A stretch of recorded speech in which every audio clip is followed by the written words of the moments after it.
Why did I decide to grab so much chocolate? That was a mistake. I'm sorry.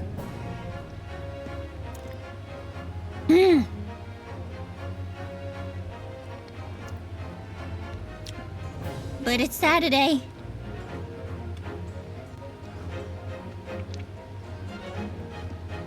And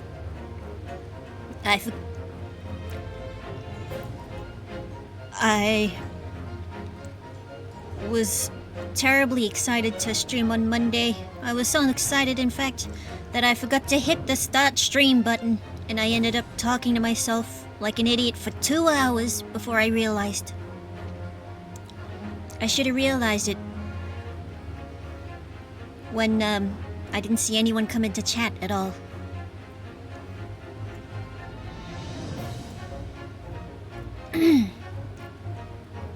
But not only is it Saturday, it's also October.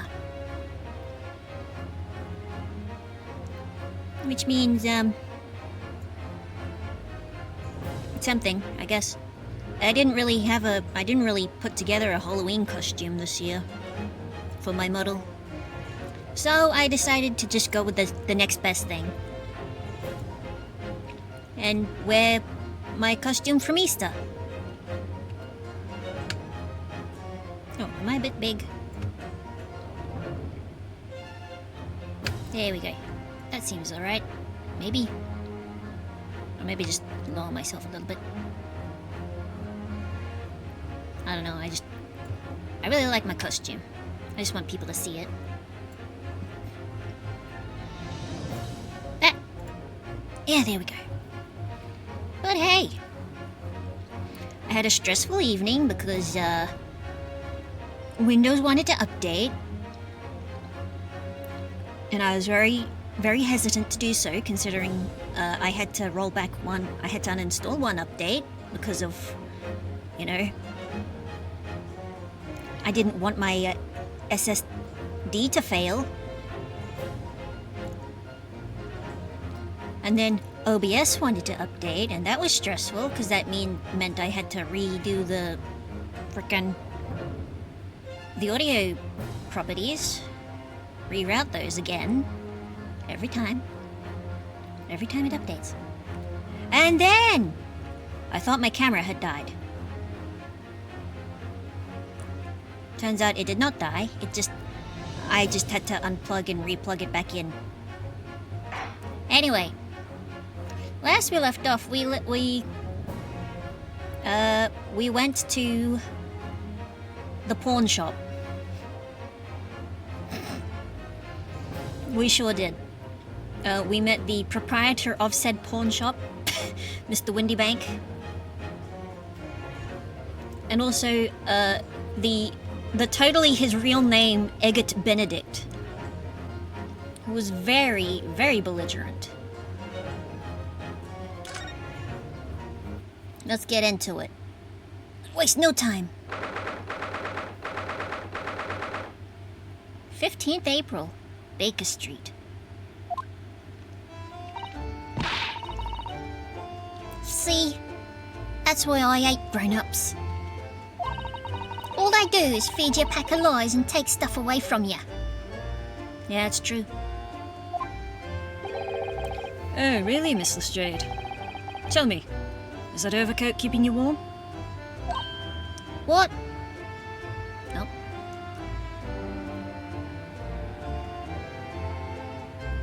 Sorry, plane going over. It's been very warm lately again. Like yesterday, it was a high of like 33, 35 degrees Celsius.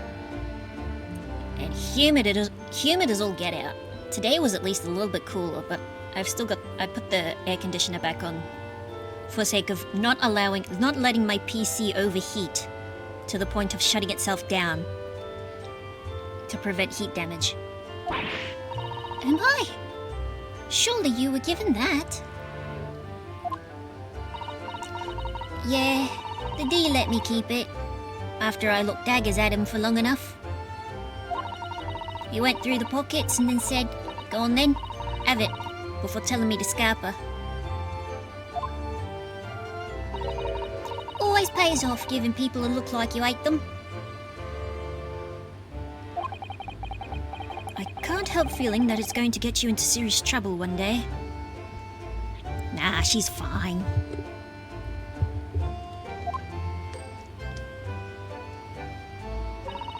All I really wanted was that nice shiny disc, mate. The music box disc? But Mr. Windybank said it was practically worthless. I think I'm gonna go and have another bash. Give him a long, hard stare. I think not, Mr. Strayed. We shan't enter Windybanks again today. Why not? That's not fair. It can't be helped, I'm afraid. Shikata ga nai no. The police are investigating the scene now and taking a statement from Mr. Windybank. And hopefully keeping him away from his pistol. Because that was also a thing that I forgot happened last week. But that disc's mine! I had the ticket for this coat, and it was in this coat's pocket. And there should be something else and all. That's what that that's what that rotten cove said, ain't it? Yes, he did mention something about another article, didn't he? Well then, that's mine too, whatever it is. Now she's really pushing her luck. Mr. Strayed, I think it's time to admit defeat. You've had your haul for the day. Yeah? It's all your fault, Sholmes. So, what are your plans now? Will you dine with us this evening? Eh? Ours would be delighted to cook, I'm sure. And I might entertain you with a modest violin recital. Yeah, now that he actually has his violin back and not an old, broken-looking viola.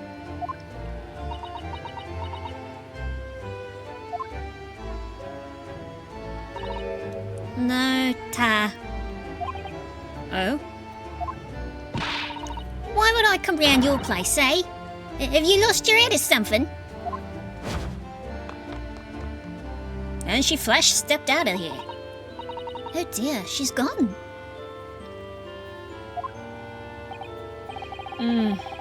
Having reviled on me quite unnecessarily, I might add. I can't help wondering if perhaps she might turn up anyway.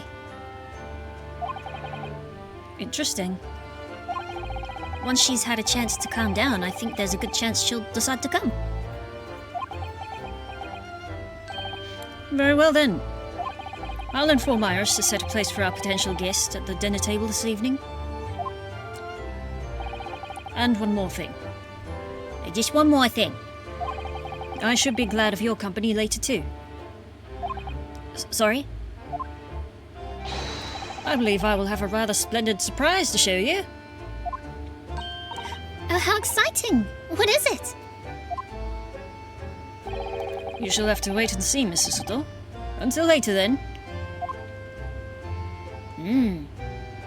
Oh, speaking of dinner, we had a slow-cooked beef vindaloo tonight. With potatoes and carrots and beans and onions. It was very nice. I grabbed some bread to dip in it with. And it did set my mouth on fire. But it wasn't painful, luckily. Let's have a look around for a little bit. Let's see, what can we look at?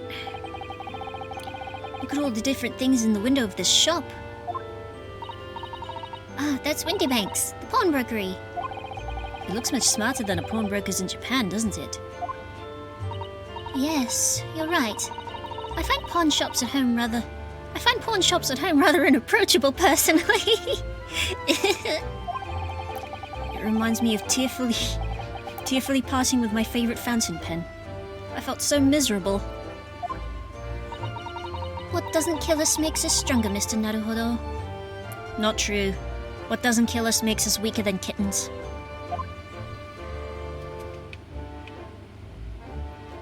Balls.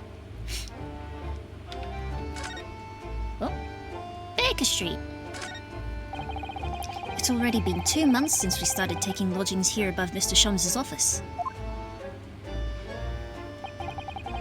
It's very nice. I still can't quite believe it. I never expected things would turn out like this. Oh, I know! To actually be sharing accommodation with the world's greatest detective. If I ever find myself before a court of law now, I will have not one regret. I don't know what you're talking about, but I'd be happy to defend you, of course.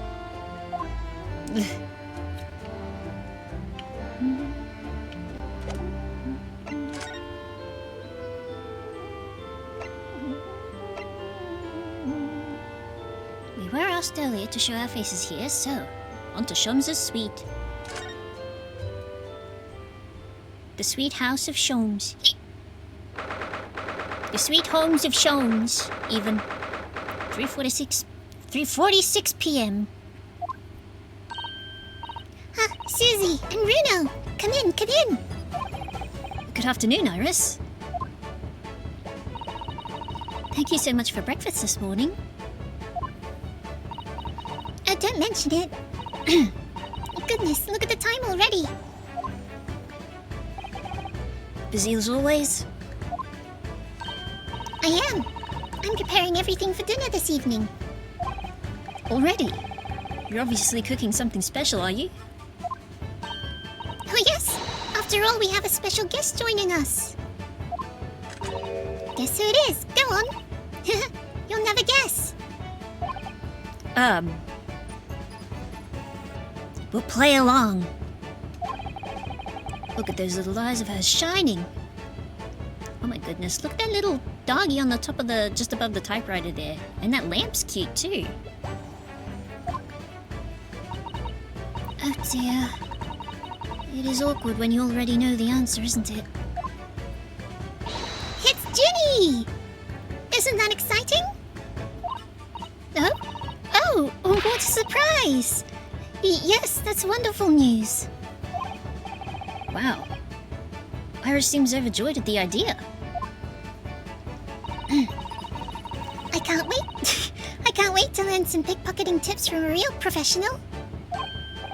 Oh, yes, that does sound like fun. I'm not sure that's entirely appropriate. Are you, Mr. Naruhodo? By the way, Iris, what's Mr. Shom's up to? Hurley? Oh, he's been like that ever since he got back. Oh dear, it's the oh, what's it called? It's a thing where you've finished a good like you've had a good time during the day, or you've gone out somewhere and you've had a really good time, and then you come home and you feel absolutely just depressed. I think they call it, what is it? It's like emotional drop or something like that. Something that I've certainly wrestled with in my time.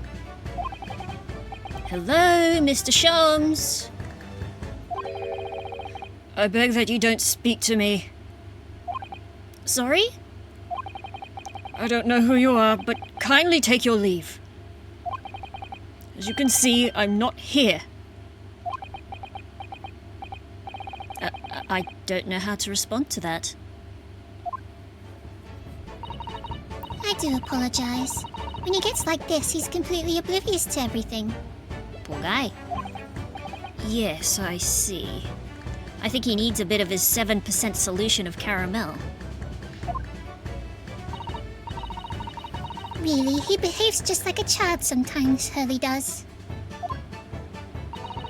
Mr. Jones and Iris have something of a parent and child relationship, don't they? Yes, except that Iris is clearly the parent here. Come to think of it, I wonder where her real parents are. What's the matter, Bruno? You have ever such a funny look on your face. Oh, no, it's nothing. I know what it is. Why does this girl live here with Mr. Shums, you're wondering? Am I right? The next thing you'll say is...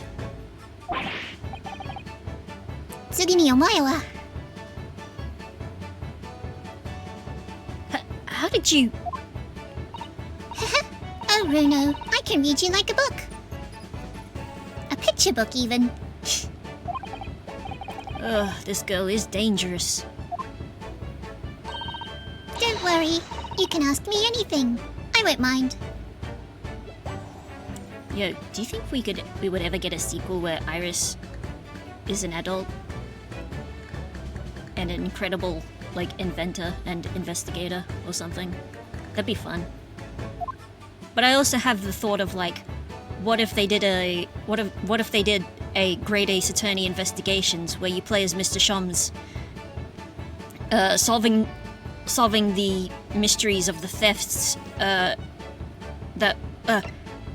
what if Capcom adapted Shums v versus Arsène Lupin? What if they did that, is what I'm getting at. I think that'd be neat. I think that'd be cool. I think that'd be fun. Would you mind if I show you this, Iris? It's just a boring old thing, really, but... I don't really like boring things. Wow!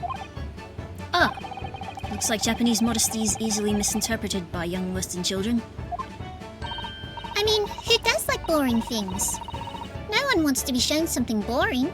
Come to think of it, you're always introducing things with "this is boring, but..." It's a bad habit. You should stop it. I'll be sure to let the entire population of the entire Empire of Japan know on my return.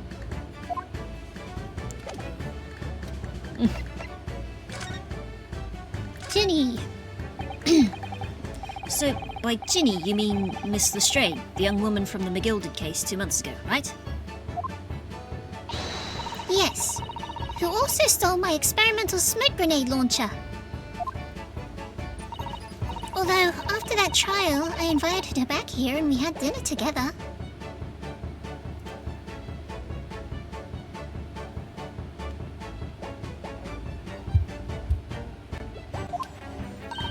And now we're the best of friends. Oh, what a lovely tale. Sorry, I'm just checking something.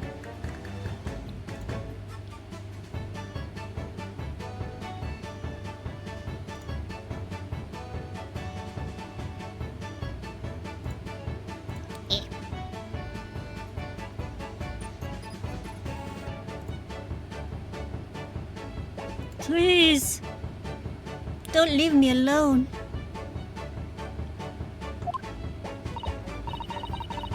Yes, now if I bump into her on the street... Now if I bump into her on the street, she runs away as fast as she can. Oh, And I chase after her down the back alleys. interesting idea, friendship. And then I let her have the latest color of smoke grenade I've developed. Oh, it's a front. They're playing. There are so many beautiful colors in the world.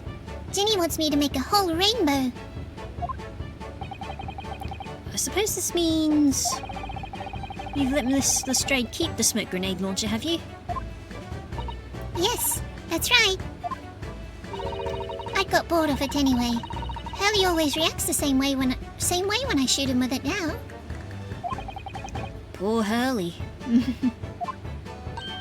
Oh, I can't wait for Ginny to arrive. It's been too long since she last came over. I'm so excited. I just hope she does actually come. I just noticed on Iris's backpack, if you could see it, There's a tiny little Shums bunny. like a keychain. Ow. I'm sure you've been wondering why it is that I live here with Hurley, haven't you? Well, it has crossed my mind. That and where are your real parents? My mummy and daddy aren't with me anymore.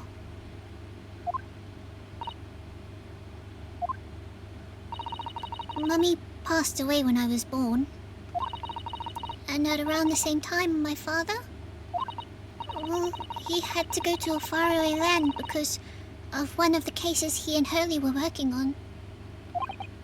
Oh. Wait a minute. Did you say he and Hurley? Yes. Daddy and Hurley were always solving mysterious cases together. She didn't mention that before. He wrote them all up in his diaries. That's what's in the metal chest over there. Really? He recorded them all? So, you mean it's true, Mr. Sholmes really did have a partner with whom he tackled some of his most taxing cases? Oh, yes. I mean, it's always nice to have one, isn't it? So, Mr. Sholmes' partner was your father? Exactly. Hurley told me I wasn't allowed to look in the chest. But that only made me want to look even more. So I opened it up. And found your father's memoirs? Yes. So I asked Hurley, who wrote these? He nearly fell off his chair. But then he told me. That's when I found out that the author of all those accounts was my father. Solaris's father was Mr. Sholmes' partner. So I'm gonna do some double checking.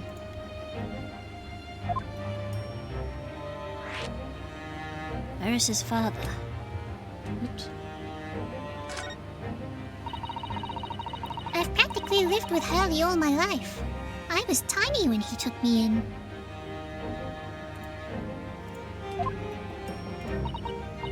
So it came as quite a shock.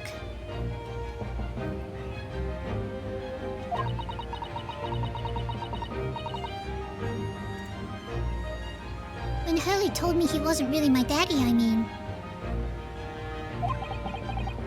It must have done. I wonder why Mr. Sholmes chose to tell you, and at such a young age. Wait.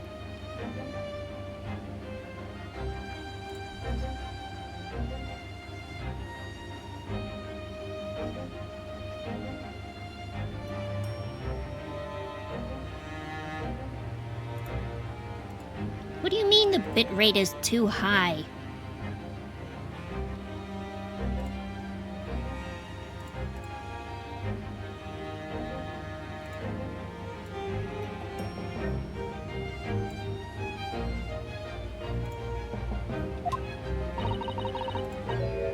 Hurley says it's because he wouldn't have been able to hide it from me. Oh? Well, having lived with Hurley all these years, you might say that his ways have rubbed off on me. There are some things I can just see. Especially lies. I almost know when people are lying before they open their mouths sometimes. Right. Anyway, I was so fascinated when I read Daddy's diaries. That's what inspired me to write The Adventures of Sherlock Sholmes, actually. I'd always assumed Mr. Sholmes simply told you all those thrilling stories. Oh no, Hurley's hopeless like that. He forgets everything. As soon as he's solved a case, it all but vanishes from his mind. Oh, I see. The other day, it was so embarrassing. As usual, he totally forgot about the case he'd just solved. So the very next day, he gathered together all the people involved and proceeded to solve the case again. As one does. It was quite a shock for everyone. He did a New Game Plus, I guess. Oh! Ah! Hold on. If I lower myself just a little bit. Oh, look at that! Look at that! A Sholmes and a little iris. Isn't that adorable? There we go.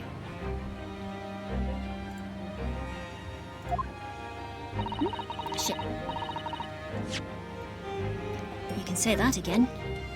You share your father's surname, don't you, Iris? That's right, Wilson. That is Dr. John H. Wilson. I learned from his diaries that he's a doctor of medicine, you see. Excuse me. That's what prompted me to study and study so that I could earn a doctorate as well. Iris's father, who went to some distant land, and is a doctor by the name of John H. Wilson. The court will now hear the trial of Ryunosuke Naruhodo. Kindly state before the court the name of the victim in this case. The victim's name was Dr. John H. Wilson. John H. Wilson! That's right. Visiting professor of medicine at Imperial Yume University. And the man who, in the most bizarre of circumstances, lost his life just before he left Japan.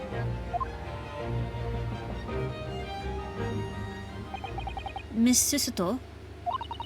Yes?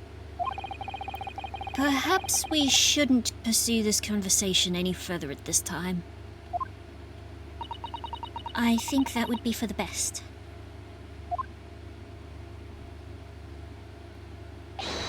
Ah, my dear fellows! How good to see you! Mr. Shums! Why ever did you not make your presence known to me before? Aha! Well, no matter now. So, how the devil are you? We've been with you for most of the day. Goodness, really? Do tell me, Mr. Shums, is your violin unscathed? Huh? My violin? Whatever are you talking about, dear madame? Oh? Well, never mind that now. I've something far more interesting to show you. Behold, my dear fellows. Oh, another music box disc. No, not another disc, Miss Susato. This is the one Gregson demanded we hand over as evidence. Mr. McGilden's disc. Oh my! Then, what's it doing here? You know, at times, Mr. Naruhodo, I think that though I have an undeniable turn for detection, I may well be even more adept at larceny. Is that why you thought of the bank job last week? Oh, that would be wonderfully exciting. I'd be your pickpocketing assistant.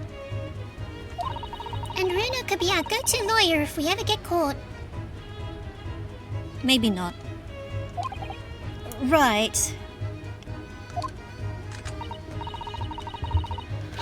Oh my goodness. Plus, Susie has such beautiful handwriting, she could write all our menacing crime notifications.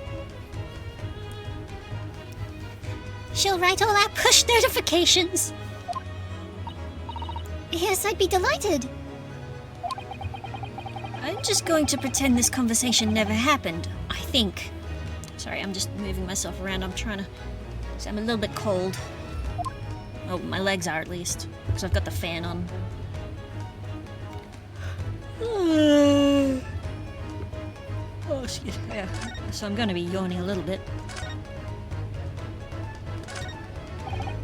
Now this really is Mr. Shums's faithful performing partner then. The Scrapifarius. No, it's no good, it's gone.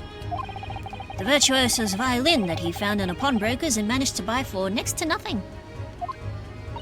After all we went through to get it back, he's just cast it aside on that chair. I was looking forward to hearing the beautiful sound it makes when Mr. Shums plays it.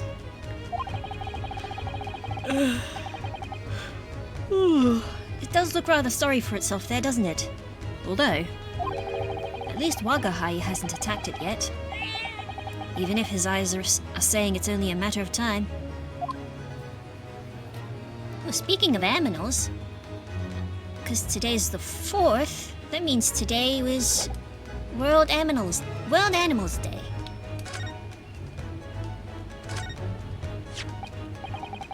I don't understand. How did that disc come to be in your possession?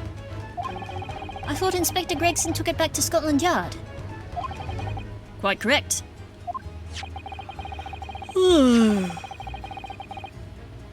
And that sort of uncompromising attitude is precisely why I always carry some of this. That's a bar of caramel, Mr. Shons. Your one and only friend in times of loneliness, if I'm not mistaken.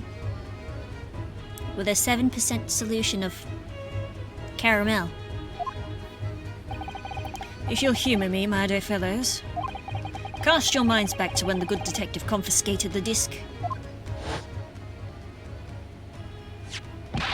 I'll be taking that whatever it is in McGilda's down to the yard, thank you very much.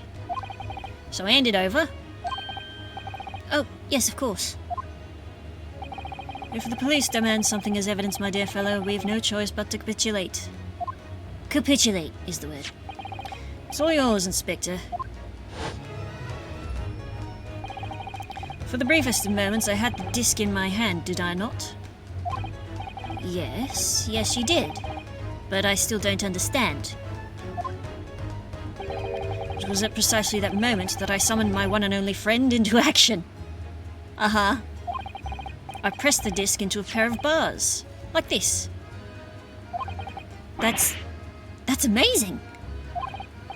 The disc and all the minuscule protrusions have made an image in the caramel. Indeed. This caramel is quite exceptional. I developed it myself, you know. Suitably soft for making impressions, but resistant to melting. The result of a precisely controlled solution. How extraordinary. Carrying a pair of these on one's person frequently proves very useful indeed. Take a house key, for example. A simple press in its unique form is duplicated. I can enter anyone's property at will, and never without high sucrose nourishment. Yes, it sounds illegal. From the image I was able to create this. I confess I was most curious to know what manner of music would issue from the disc when played. Let's check it out then. Do tell us then, Mr. Shons. What music does the disc play? Well, unfortunately, I have no idea. No idea? None whatsoever. Are you familiar with the workings of a music box, my dear fellows? No, I'm afraid not. Goodness, you don't know, Runo?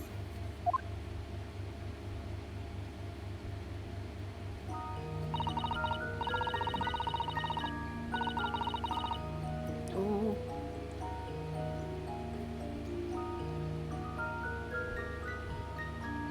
I'm just gonna let this play for a bit.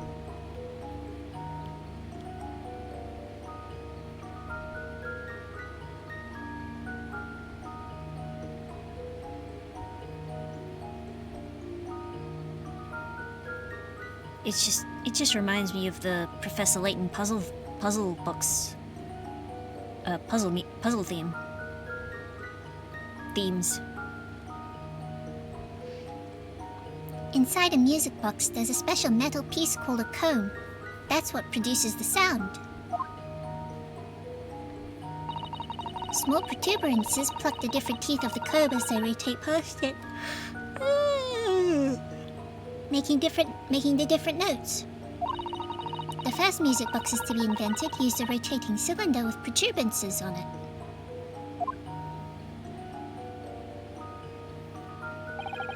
But over time, a new type of player was produced, which uses discs such as these.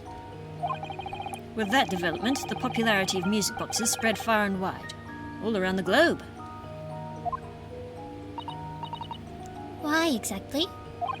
Because the discs are easy to produce and can be interchanged to facilitate the playing of different tunes. There are a great many firms in Europe now manufacturing music boxes as a result. It is wonderful to be able to enjoy music, even when no performer's present. But it is the very success of the invention that means we are now presented with an insurmountable problem. What do you mean? As you may imagine, the construction of one firm's music box does not match that of another. And we have no way of knowing in which music box this particular disc was designed to be played. There's no resolution to this problem, I'm afraid. It's quite intractable. Ah, I see. So that's why. Naturally, I tested the disc in those few music boxes I have at my disposal.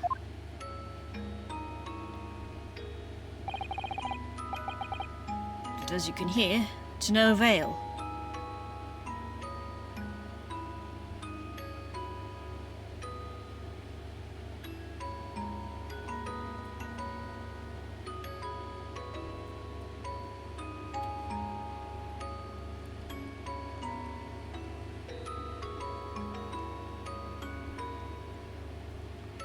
I don't know, I like it.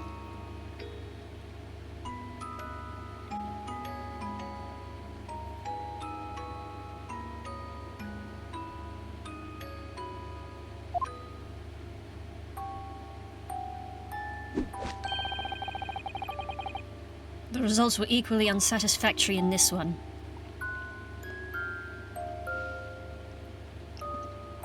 Well, I don't like this one as much. It's reminding me of that one dissonant track in one of the episodes of The Case of the Golden Idol. That one I had to rip my headphones off my head to get through that stage because it was driving me bonkers. So, I am presently engaged in acquiring an example of all the music boxes ever made in Europe. Every single one? That's Hurley for you, always taking things too far. But my dear girl, an unsolved riddle is quite repugnant to my constitution. Excuse me. That was a big hiccup. But surely all the different types in Europe will amount to a huge volume of music boxes, won't it? Yes, that is certainly true. In the worst case, I shall just have to ask you to vacate the attic room. What? Anyway, why are we back to talking about McGilded? I know why. Magnus McGilded. Not a name I expected to hear again so soon. Yes, it's only been 2 months since that grisly case.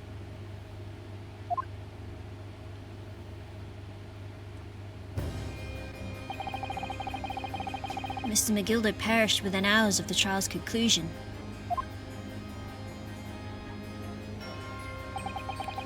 Was it the curse of the Reaper?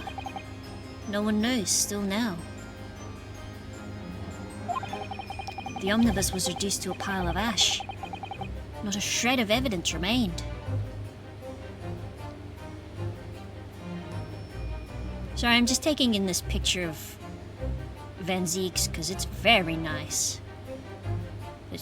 That piercing gaze. And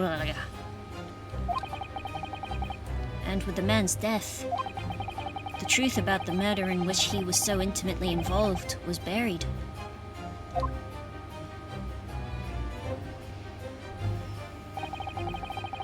Even though we successfully established Mr. McGilded's innocence in the trial, the newspapers are still claiming that it remains an unsolved case.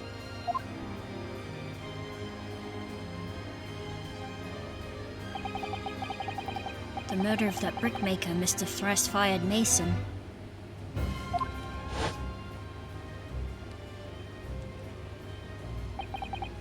In the end, the truth of the matter remains a mystery. We still have no idea what really happened that night.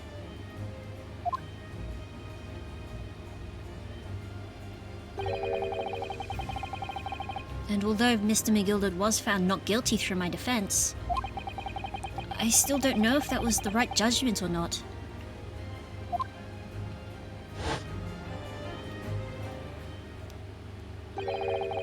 It would appear the case is not yet closed.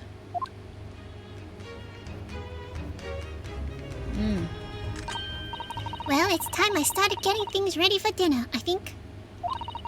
Ginny will be here before long. Thank you, Iris. Oh, well, you must let me help you then. Of course, Susie. There's plenty to do. I think I shall investigate the condition of my faithful performing partner. Now then, where did I leave it? Hi, good morning. Sorry, I was looking for a minute. That's okay. Nice to see you, Quimpsby.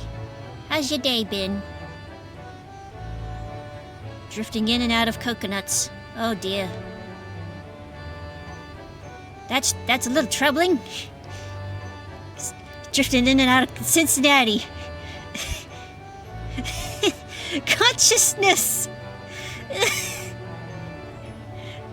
That damn autocorrect.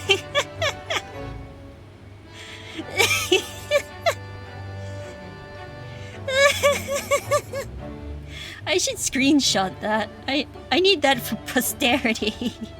That's so good. Oh. But you are awake.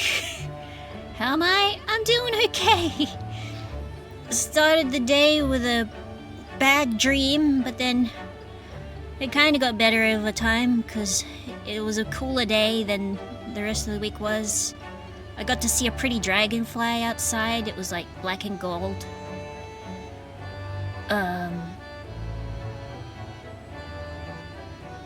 Finally put together a video for my cover of God-Slaying Machine. And that's in the queue to be released soon. That's so cool. And ooh, hype, yes! I finally did it. After 5 months, I finally made a video for it. After I redid the mix and the tuning and drew new art, and also gave myself a hand cramp because I'm also drawing the next episode of my comic. Let this be a lesson to you, Mr. Shums. Never leave anything too precious with the pawnbroker. Yes, you may be right. Oh, that reminds me of something Mr. Winterberg said before. He said that he had a manuscript of Iris's in pawn, didn't he? Did he? Yes, he definitely mentioned it.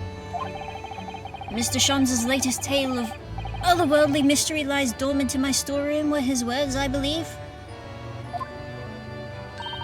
So you heard about that, did you? I expect you were as incensed as I was. Oh yes, the idea of such a wonderful story languishing in Mr.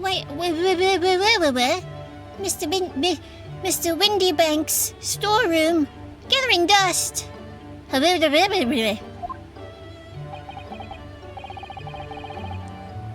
a busy bee, yes. Asked around for friend. Asked around.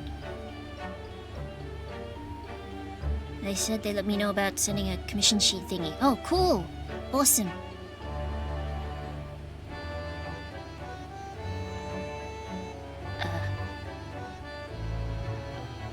Yeah, send that to me when you're able to.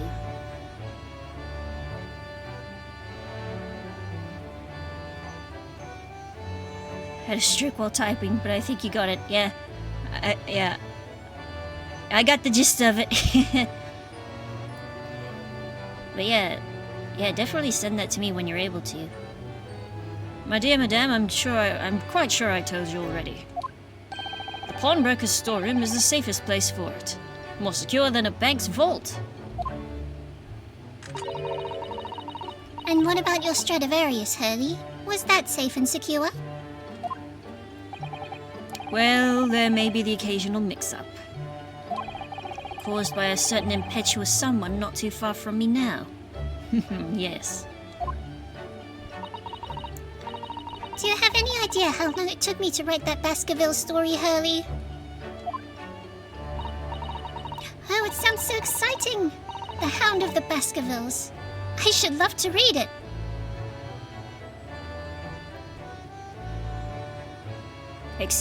Wait, huh? What? Huh? What? Huh? Wait, huh? What? Huh? Wait, huh? Huh?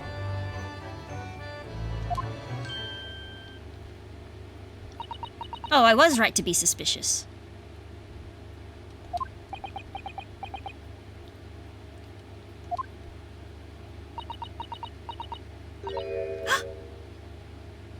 You and your big mouth. Look what you've done. What's going on here? Why does it feel like an icy chill just swept through the room?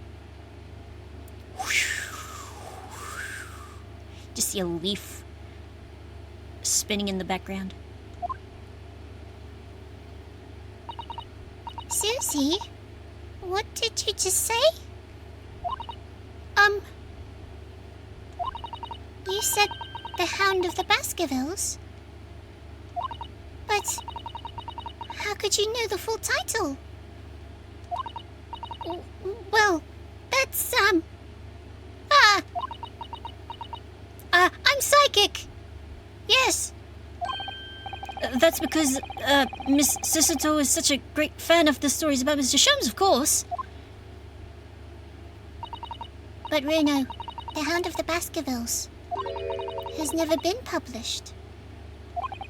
What? When I showed Hurley the manuscript, he told me that I wasn't allowed to publish it yet. I don't understand. That's why he said that he'd keep it safe. Until it was the right time for the story to be made public, you see.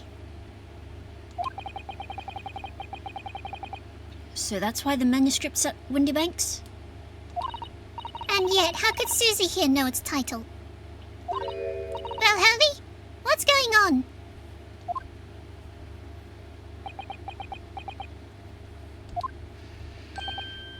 Ah. What is it, Mr. Shums? It would appear our guest has arrived. Hooray! Yippee! Time to distract everyone from this awkward topic. Here she is! Mr. Strayed.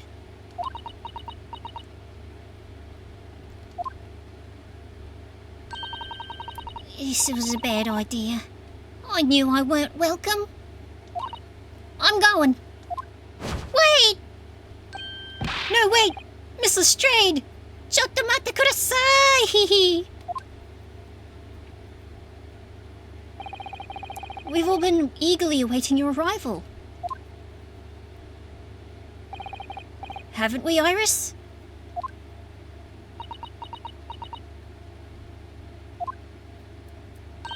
Oh, yes.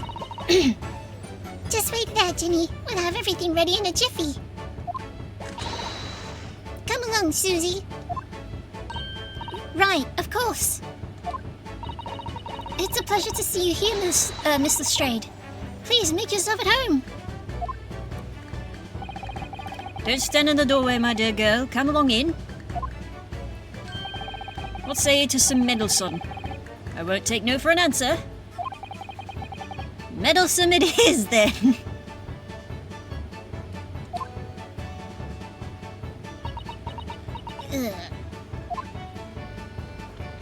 Wugga-hi.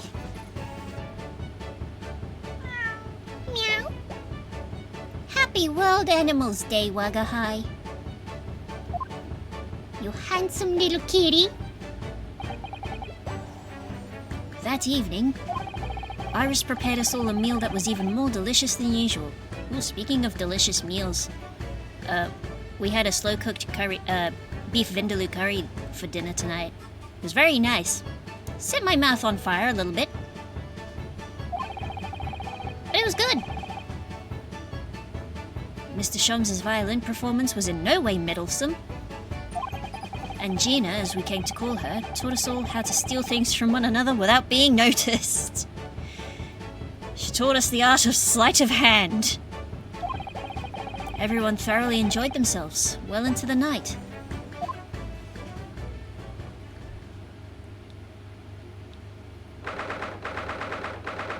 "9:34 p.m. Naruhodo's legal consultancy. I almost went to say consultancy, which is incredibly incorrect. Impressively incorrect, I'd say.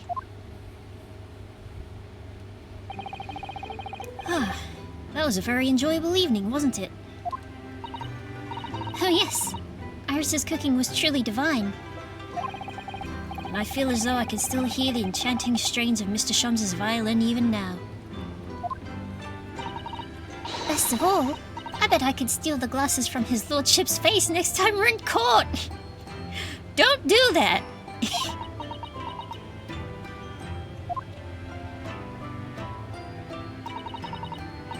Naruhodo-san, could I consult with you about something, I wonder?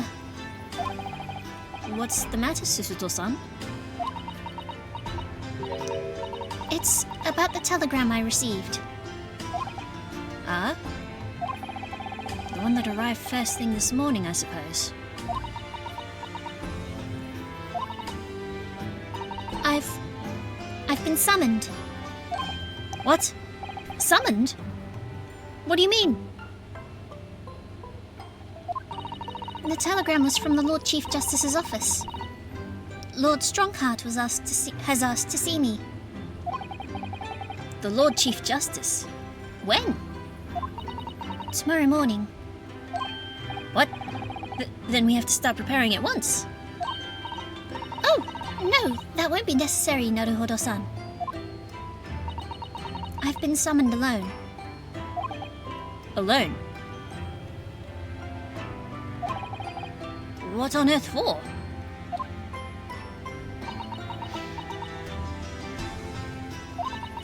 I have no idea.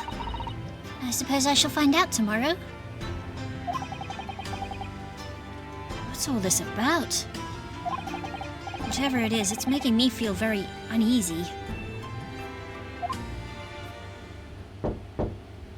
Knock, knock. Who's there?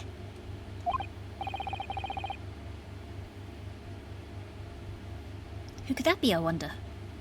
Who could it be now?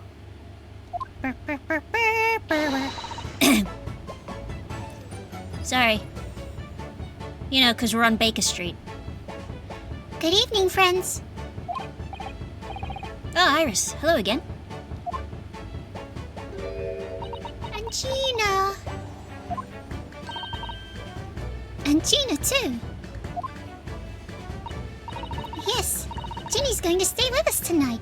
She's going to sleep in with me. Aww, that's adorable. Isn't that right, Ginny? I desperately tried to find a saxophone emote. Oh no, couldn't you find one? Is there not one?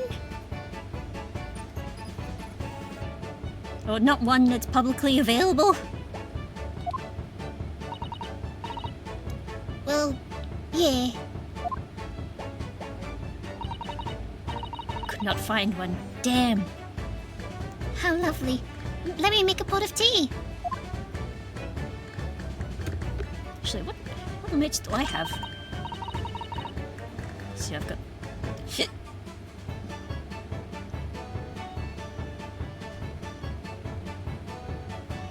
Oh, those ones. Not a saxophone to be seen in that one. No saxophones there.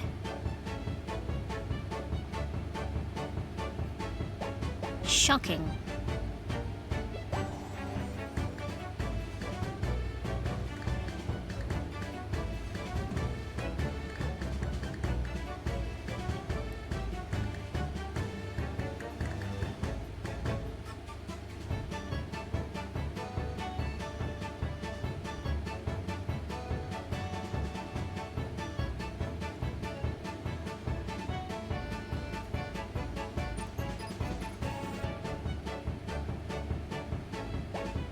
I see one that was just a pineapple?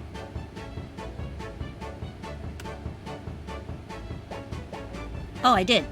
It's a pineapple. It's a full pineapple on a pizza, and it just the emote's called Pizza Time. Incredible. That feel when no saxophone. Exactly. You know, I've learned so much today.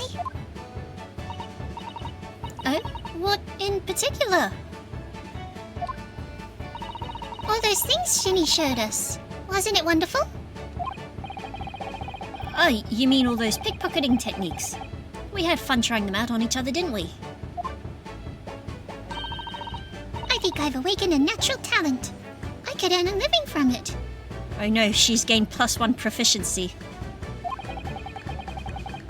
You might be getting ahead of yourself a little there. So, what brings you up to our humble quarters at this late hour? Well, you see, I came to return this. Wait, what? That's mine! Oh my! However did you... I told you, didn't I? I have a natural talent for it. Oh yes, I'd forgotten. Iris literally is a child genius.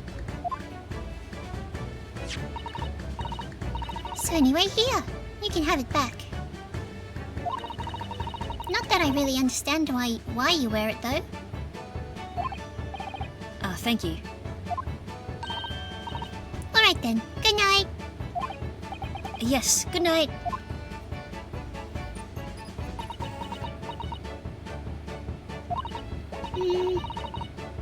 So this is your office, is it? What do you think, Ginny?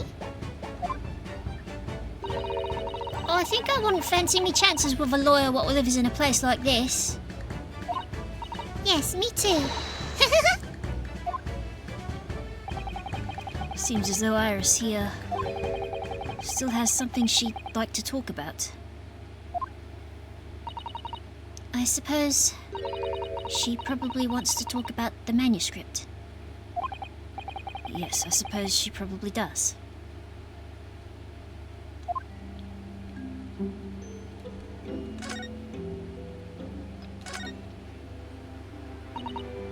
Iris, I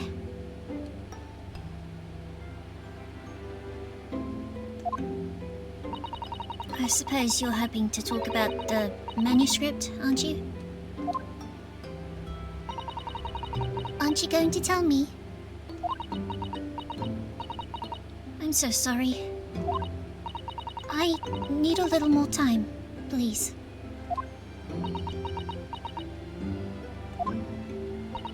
Alright, I understand. I hope I haven't made you feel awkward. Oh no, not at all, Iris. Not at all. I don't know what all this is about, really, but... It's a story you made up, is it, Iris? This mantle script or whatever you call it? It's not exactly a story that I made up. It's something that I read in Daddy's diaries. Daddy's? That's right.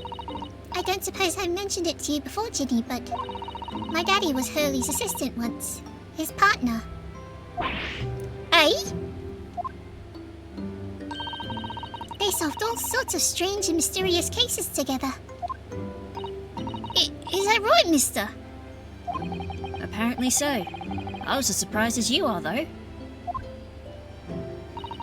And Daddy read all the details of every single case down, you see, in his diaries. So I studied them and write my stories based on what actually happened. So, where's your old man now, then? He had to go away on urgent business. To far away land. And he'll be gone a very long time. So, I've never really met him. Oh, right. Come to think of it. I don't know anything about Gina's parents either. Perhaps we should ask her.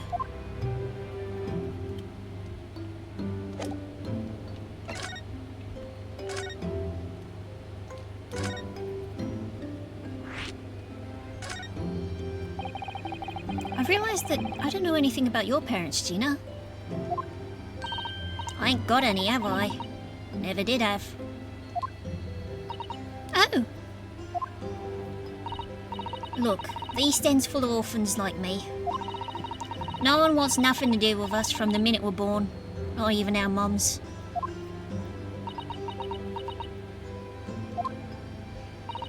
But we all stick together. The older ones look after the little ones and make sure they get by. so that's why you're a pickpocket.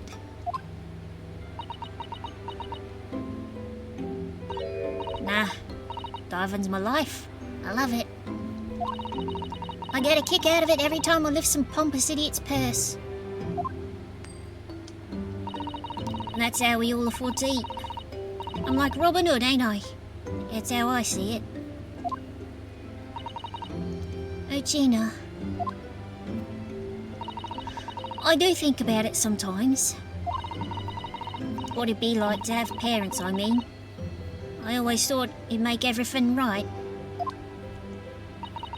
But I haven't listened to what Iris just said. It sounds like having parents ain't always easy either.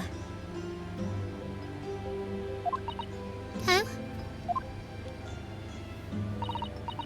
I mean, if you know you never had them, you don't feel like you're always wanting to meet them.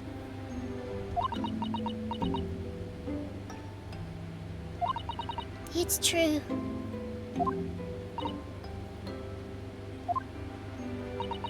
I do want to see Daddy so much. Oh, Iris.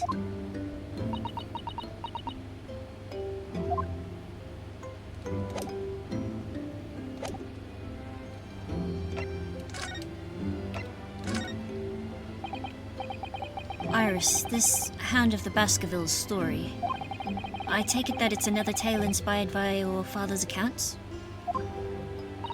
That's right. I thought it was fascinating.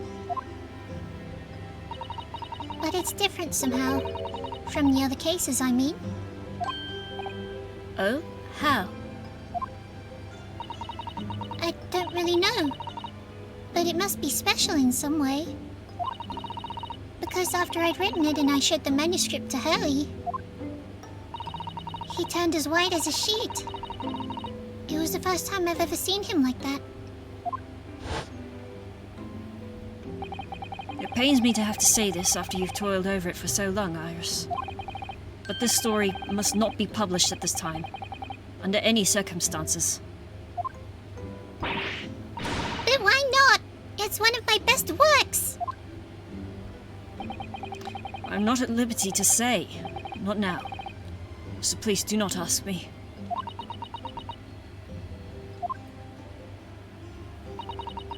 All right then, I won't. But I do solemnly swear that I will explain everything one day, Iris. When the time is right. And that's how the manuscript came to be with Mr. Winterbank, isn't it? Yes. Hurley said it had to be somewhere very safe. That really gets my goat, that does. He's treating you like a child. To be fair, she is 10 years old. It's mean, that's what it is, keeping secrets like that. I'm sure Mr. Shams isn't trying to be mean. Hey? If he said he wasn't at liberty to talk about it, I'm sure there must have been a very good reason.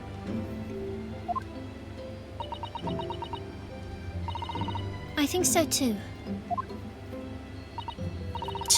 You lot are too trusting for your own good. But he can't pull the wool over my eyes. Shams is lying to Iris. I bet my life on it. What? What? I should say. Hurley's lying to me? But Iris, you'd know, wouldn't you?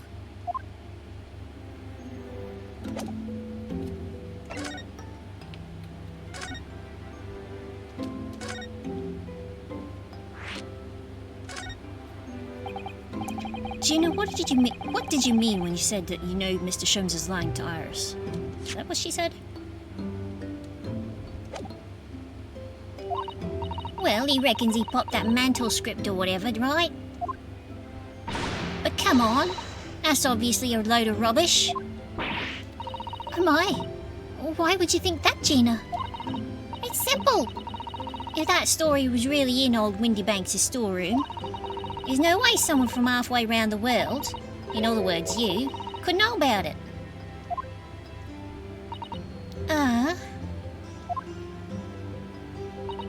Sorry, Iris, but if you asked me, he sold it. Without telling you. But Hurley would never do something like that. I'm sure of it. Huh. Grown-ups do a lot worse than that, believe me. Barefaced liars, a lot of them. You just ain't realised it yet.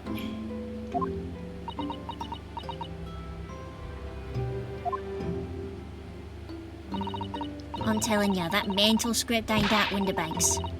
You'd soon see if you had a look. Even if you think you can trust him, I don't. That Sholmes is a liar like the rest of them. If I'm honest, I have wondered if Hurley's telling me the truth sometimes. See? Oh, but I don't mean that I think he sold it. I mean that I sometimes wonder if he might have hidden my manuscript somewhere. Somewhere I don't know. Even though it's wrong of me to doubt him. Don't be too hard on yourself, Iris.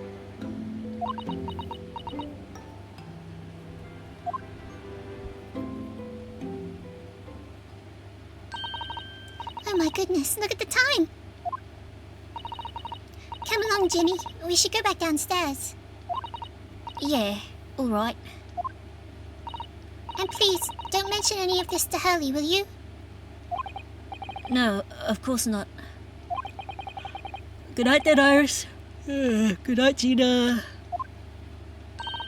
You must let me make breakfast for you tomorrow morning. I insist. Oh, yes, please. I can't wait, Susie. Good night, then.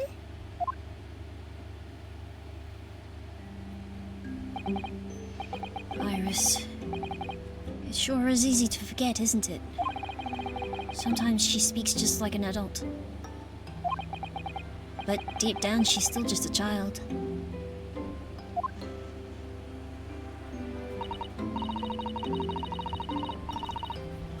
Well, I think it's time that I turned in for the night too, Naruhodo-san.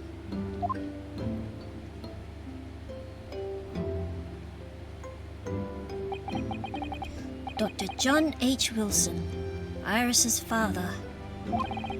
But also, the name of the murdered visiting professor from at Yume University, I should say.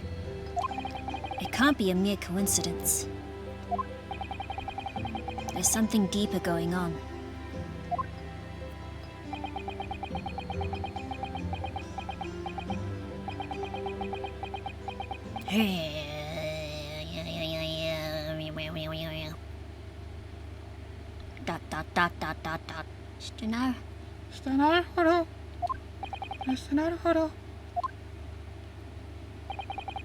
That voice.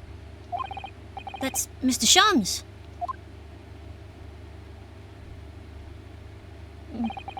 What's going on? It's the middle of the night. It's Miss Lestrade. She's gone. Gina. She was supposed to be sleeping in Iris's room, but her bed is empty. Well, she's an independent young woman. She probably decided to go home, no? I think not.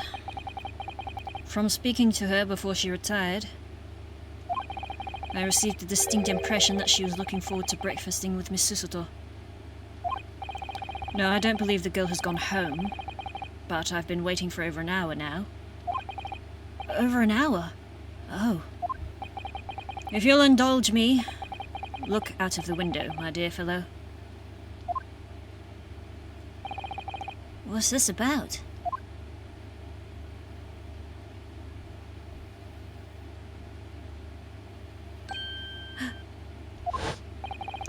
Wait a minute. Why is there a light on at this time of night? That's Mr. Winterbank's pawnbrokery. Mr. Windybank. Oh no. It's simple. If that story was really an old Windybank storeroom, there's no way someone from halfway around the world, in other words you, could know about it. Sorry, Iris, but if you asked me, he sold it. Without telling you. Could Gina have gone? It seems you have some knowledge of the situation, Mr. Naruhodo. Sorry? Oh, no, not really. Well, anyway, we must investigate. At once. Miss Susato! Miss Susato, rather. The 16th of April, 1:14 a.m. in the morning. Baker Street. The door to Winterbank's. It's open. Of course it is. And the lamp's burning. It must be Gina, mustn't it? Also, if Winterbank's was actually closed, Winterbank would not keep half of that stuff out the front. He'd pack it all inside before he locked the door. I just hope it's nothing more sinister.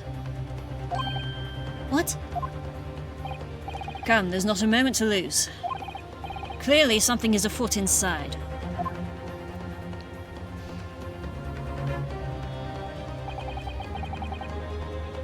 There's no one here. Oh yes. There is. Sorry. I had a French stream going on in the background. Because, like, a minute after I pressed start stream on my thing, I saw his notification say he was going live, and I was like, you jerk. God damn it. Ah! Ah! Mr. Shams! Mr. Shams! What the? Has Shams been shot? Leave me, Mr. Naruhodo. But after them, go. Right.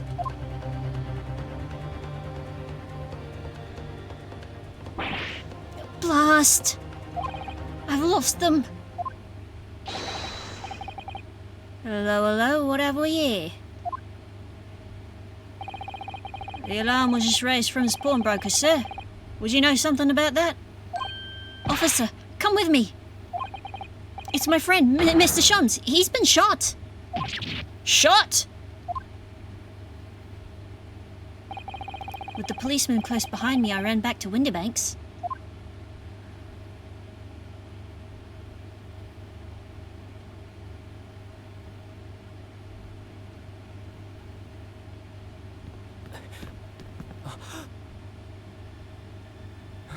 Mr. Sholmes! Mr. Narado! How bad is it? Never mind me, but there's much at stake. Behind that door. In the storeroom. Hurry!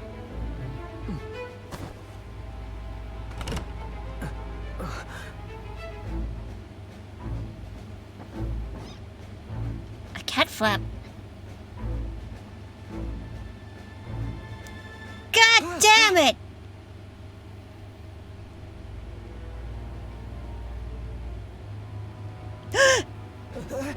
It's Gina!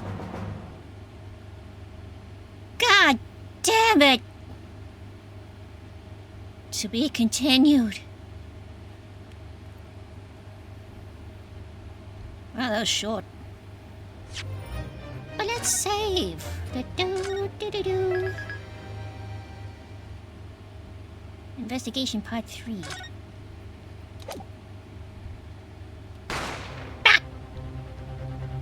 The plot thickens, it sure does. I'll be alright, Mr. Naruhodo. After them, go!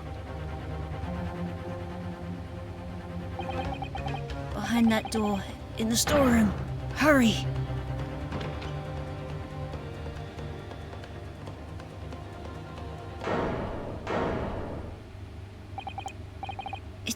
It's Gina.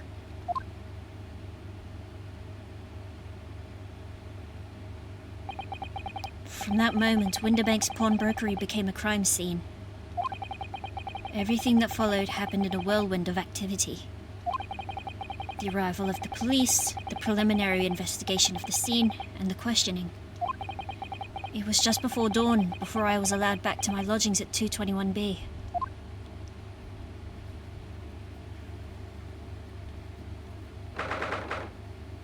"6:21 a.m.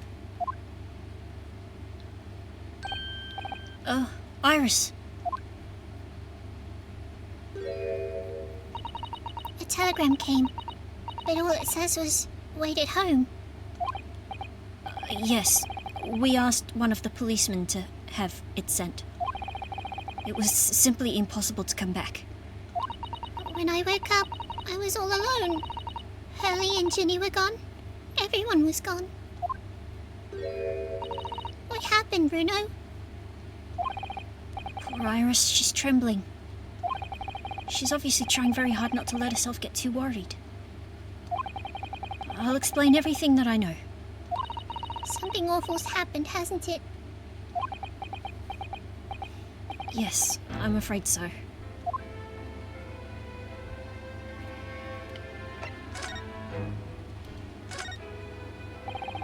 I'm sorry to have to tell you this, Iris, but Mr. Winterbank is dead. He was shot. We discovered it in the early hours of the morning. Oh, yes, I had a feeling. You did? Well, I saw all those police carriages pulling up outside his shop. So I knew something must have happened there. When we entered Winterbanks in the small hours, we disturbed a gang of 2 thugs. Can you really call it a gang if there's only 2 of them? Eh? They ran out onto the street and I chased after them, but they got away. So, it was one of them who shot old Mr. Winterbank, I suppose. A small gang, yeah. It was a large gang, the size of a small gang. I don't know, but that's not what the police believe at the moment. Oh, why not? They've arrested someone else as their prime suspect, you see. Gina. Ginny! But why? Well, the thing is, No! Ginny wouldn't do something like that. I know. None of us think she did it. Then why have they arrested her? I'm sorry. There was nothing I could do.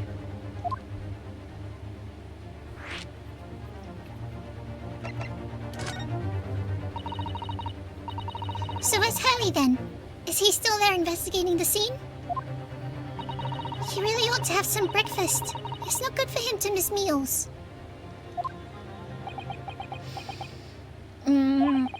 I don't want you to worry, Iris, but I have some news about Mr. Sholmes. He was taken to hospital this morning. What? Well, when we entered Winterbanks, a gun was fired and he took a bullet. Hurley was shot? No! No! It's all right. His life isn't in danger. Really? Are you sure? Where is he? Which hospital? He's at St. Sinner's. Oh, that's a really good name. That's incredible. They're tending to him there. I must see him at once. I'm sorry, Iris, but you can't. It's immediate family only. Why not? That's not fair. I'm a family member. I should be allowed. No, I mean, nobody can see him at the moment. He's turned invisible. He's not allowed any visitors. They're preparing to operate, you see. To operate? Oh, poor Hurley.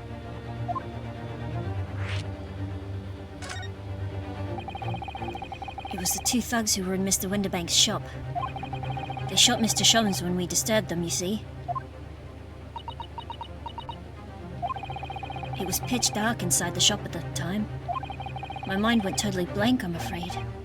I just froze. Love how you just throw in the occasional casual lines like, "You turned invisible." Thank you. I say what comes to my mind. Sometimes. For better or worse. After them, go! After that, I ran out into the street, but... well, they were long gone. I shouldn't have hesitated. I'm so sorry. It's my fault. I let them get away. I think... I think that's a very good thing. Sorry? Well, if you'd seen which way they went and chased after them, you might have been shot as well, Bruno. On top of everything else, I couldn't bear that. Oh, Iris.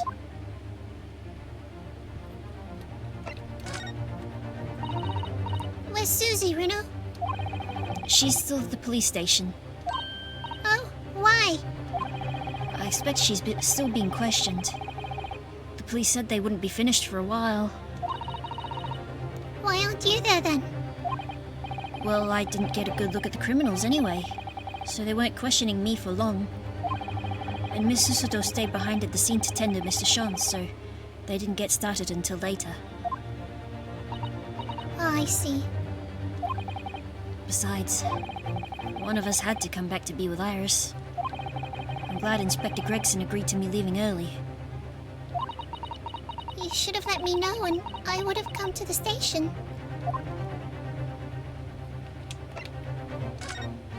Ow. I don't understand why they arrested Jenny. It's not fair.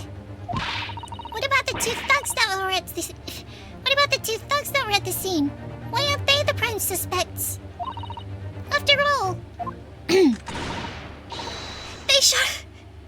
shot Hurley dead, didn't they? No! He's not dead! Oh, but that sad face! Ah! I can't bear it. No, I mean, Mr. Shons isn't dead, Iris. This is all so horrible. The thing is, Mr. Winterbank was found on the floor in the storeroom where he keeps all the deposited articles. And the storeroom door was locked from the inside. I see. But he wasn't alone in there. Gina was found next to him on the floor as well. Oh no! And according to the detectives who investigated afterwards, Don't tell me there was no one else in the room. yes, exactly. How'd you know? It's the only explanation. Yes, the only explanation indeed. What do you mean by that, Bruno? Well? What can I say? I'm damned if I agree and damned if I don't. Damn it all. I'm afraid I'll need to go out again now, Iris. There's not much I can do at the moment. But I can at least try to find out... excuse me. Find out how Mr. Shons and Gina are getting on. I want to go too. Take me with you, Bruno. I can't stand just sitting around here waiting. I'm not sure how I feel about taking a 10-year-old child to the scene of a murder.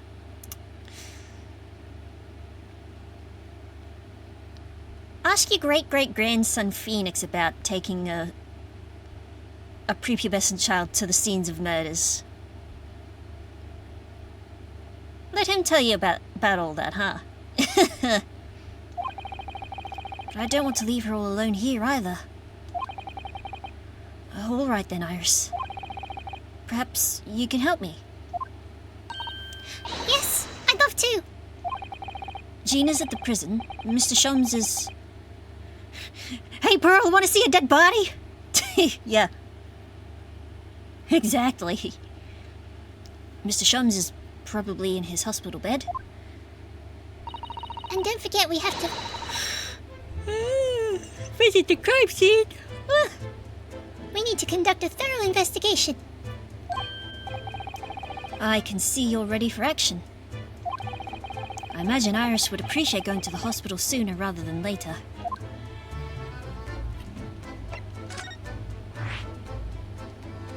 New locations. I love attic rooms, don't you? They're so exciting.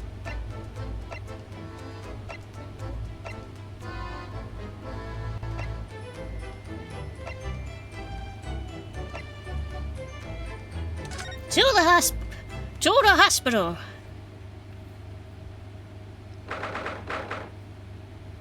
St. Sinners Hospital, Ward 3. Hurley!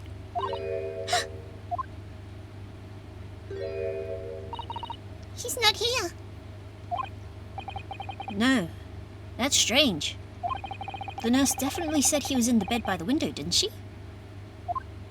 Where is he? Oh, I know what's probably happened. Hurley was being a big baby, and the bullet wound wasn't that bad after all, so he's been sent home. I'm not so sure about that. Baby or not. There's no question that it was a fairly serious injury that Mr. Shum suffered. Oh, Hello, what have we here? This ward's off limits. No visiting. So what are you doing in here, eh? Mr. Bobby. and I'll have you know, we're Hurley's next of kin.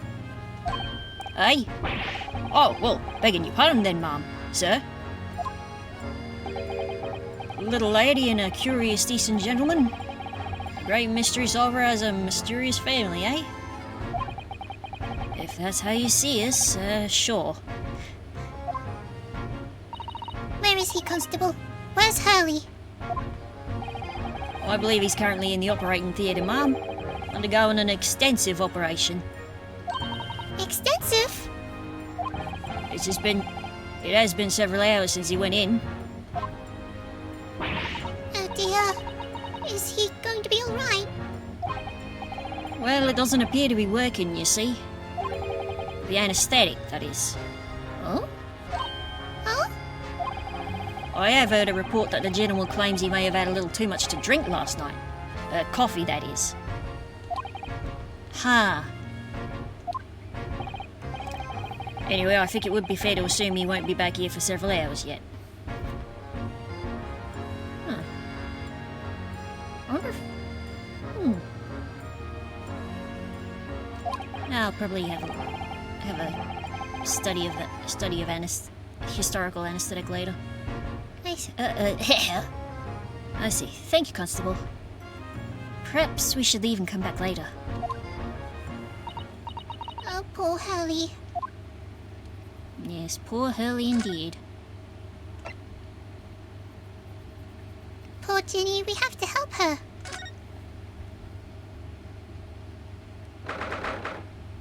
Cell 13. Gina! Hello, Gina.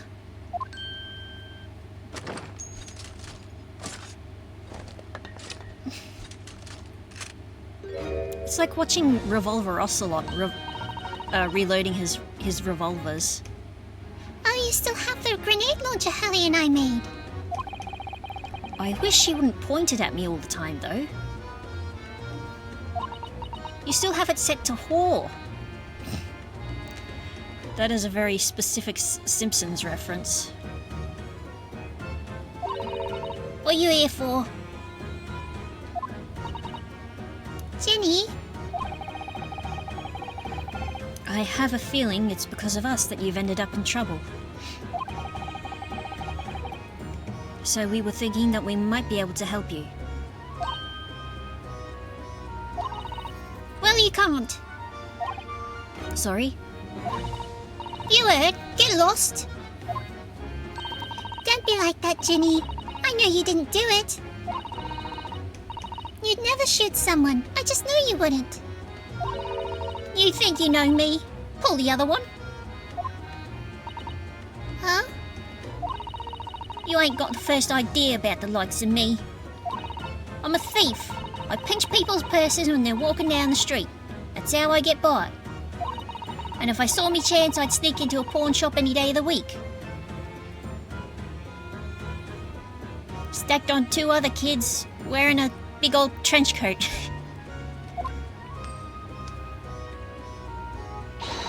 Just to see what I can lay me hands on. Get it? That's the kind of person I am. But Ginny... I'll be in court tomorrow, they said. Some cove came by before and said he'd be a lawyer for me or the like. Said it was my right or something. Well, I told him to get stuffed.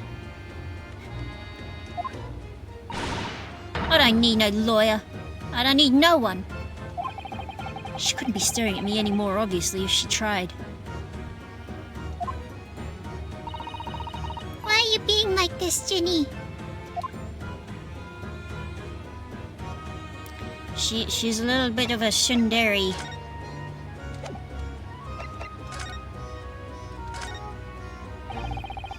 I don't understand, Gina. Why did you send the public defender away? He wanted me to sign some papers. Representation papers or something like that. It's all gonna be rigged anyway, the whole trial. They'll pin it on me because I'm a kid. That's what grown-ups always do. Why do you think that? Because that's how it's always been for me growing up in the back slums, my whole life. If you do what the grown-ups tell you, it'll get your mates dragged off by the coppers, or worse. I've had it happen to me before and all. Been sold out and nearly snaffled on the back of it. You can't trust no one, that's the point. As soon as you do, you're gone to grass. Dead. Gina, listen. If you like, in tomorrow's trial, I could forget it. Ginny! Don't you trust Runo? Nah, I don't. Look, I'll ask you nicely now. Nicely fuck off. Just leave me alone.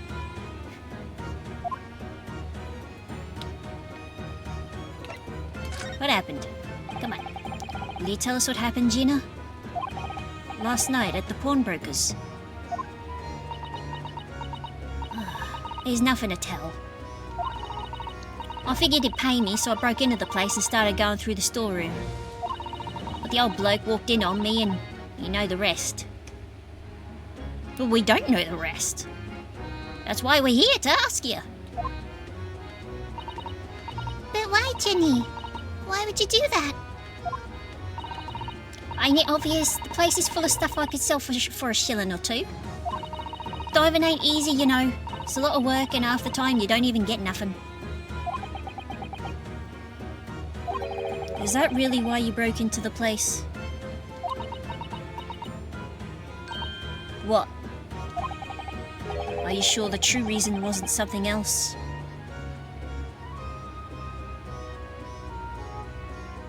Something to do with someone else in this hallway? Oh, give it a rest. What'd be the point anyway, eh? Nothing I could say would make a blind bit of difference. Please tell us, Ginny. We'll believe you, whatever it is. Believe me? Don't be daft. You can't believe nothing. Everyone lies, all the time. And you know what? When it comes to liars, I'm the biggest of the lot. I've told some unforgivable lies, I have. What do you mean by that? What unforgivable lies?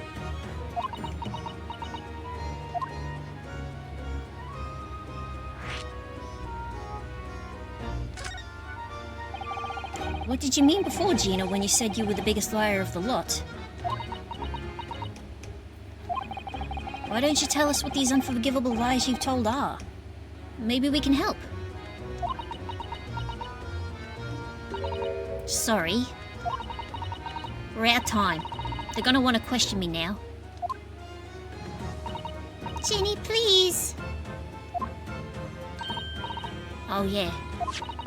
I wanted to give you this. Something to remember me by.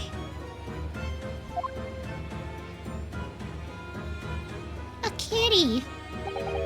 A photographic print of a really adorable cat. Hey, that was the one that was on Wendy Banks' counter. I found it in one of the pockets of this coat. Ain't no point me having it. I wonder what a little photograph like that was doing in a pocket of that overcoat. Anyway, don't bother coming again. Bye. Oh, Jenny.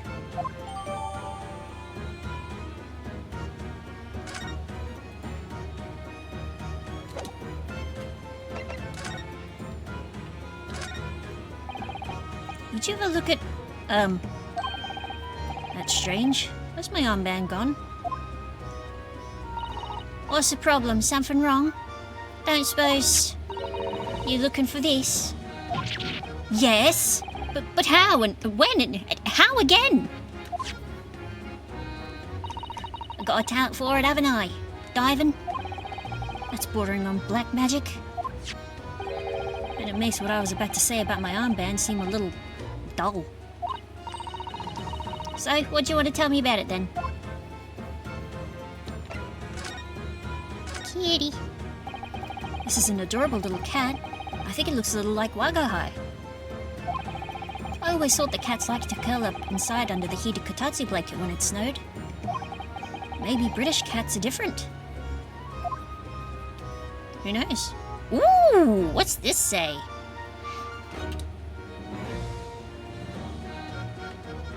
One small box for 10 shillings. 13th February. Redemption notice, 13th of April. Look on the back of this print here. There's something written on it. 13th February, 9 p.m. Article deposited, 1 small box. Loan amount paid, 10 shillings. Redemption deadline, 13th April, 9 p.m.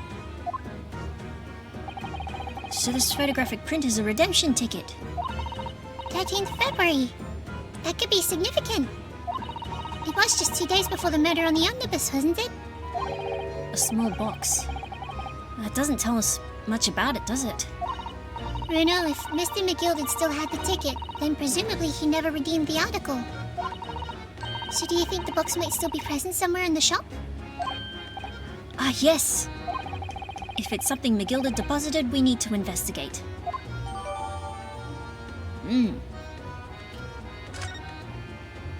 Oh-ho-ho.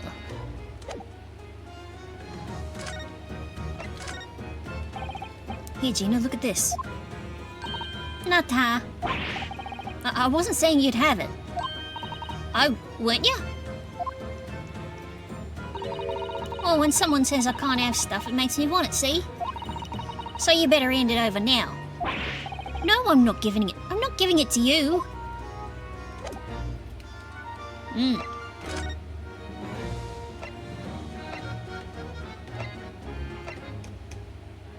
If you let your concentration slip, you might miss what people say. The hospital feels positively ancient. I hope Hurley's in good hands. All right, to the broccoli. To the broccoli. Hey, it's Mr. Bobbit. Mr. Barbertson. Several Bobbertsons, even. This is where it happened then. Last night. That's right. The two thugs I told you about were obviously ransacking the place looking for valuables. But apart from the policemen in here, you wouldn't know anything had happened. There's no sign of a disturbance. No, you're right about that, actually. In fact, if anyone, it's the police who seem to be the ones doing the ransacking. Well, I know what you mean. They're like a gang of organized criminals all dressed in black. Oi, I heard that.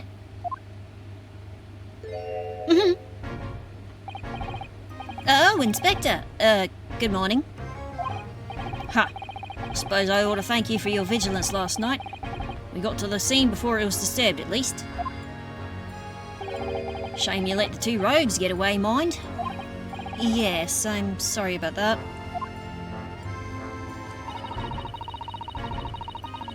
I thought you didn't assign extra men to the beat around here, Grexy. Now look what's happened. Hurley's been injured because there weren't enough police on duty. Oh, your ladyship! Oh, he's dropping his chips. No one told me you were coming. I expect you to take full responsibility for what happened to Hurley and see he has the very best of medical care. Oh, of course, your ladyship. The very best doctors in the capital attend to him as we speak. And I don't think it's Runa's fault that the rogues managed to get away, is it? Chasing criminals is the police's job. Absolutely, your ladyship. As you say, Mom. As you say. God damn. This man's... I don't want... I don't want to say he's whipped. That's the worst term. He really needs those residuals, I think. The gent in black is totally blameless. Everyone's in agreement about that. Would you believe it?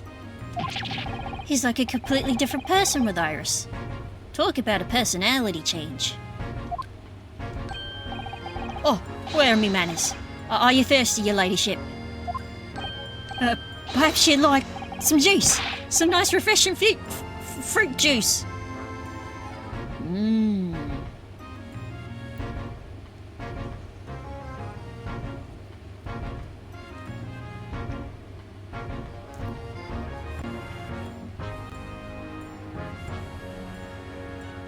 There's a place by the beachside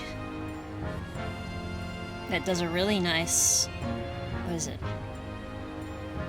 It's like watermelon juice, pineapple juice, a bit of lemonade, I think, and like I think a little bit of mint, and it's really nice mocktail drink. Why? Are you thirsty, Grexy?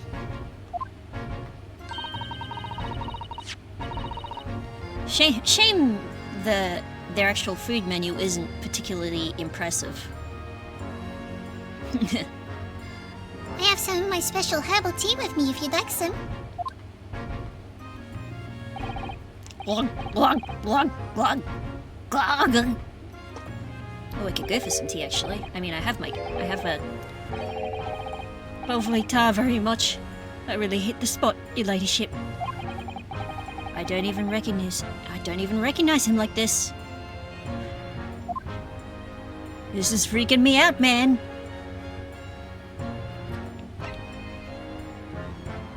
Well, let's converse.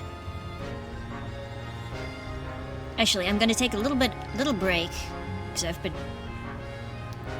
I've just been reading dialogue non-stop. And my baby voice isn't so easy for me as it used to be. So, I'll make myself some tea and I'll be back. Beep, beep, beep, beep, beep, beep, beep, beep.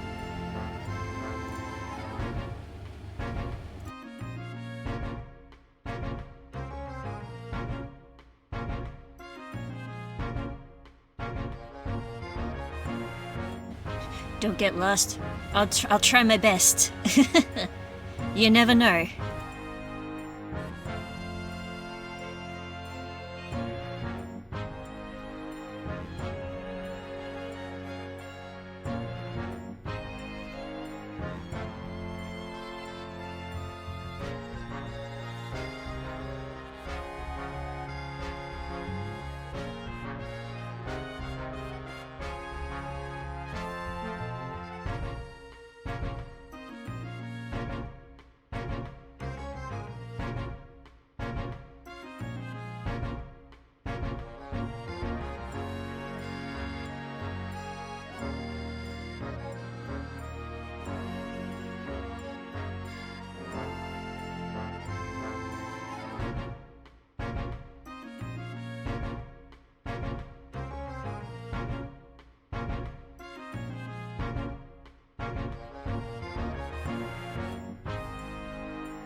Alright. I am back.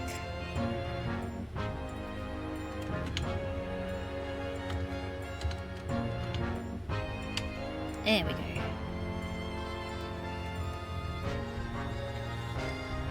Welcome back, thank you. Wub wub. Alright, just give me a second to sip. Oh, maybe not yet. I did just freshly boil this tea. And that was a mistake.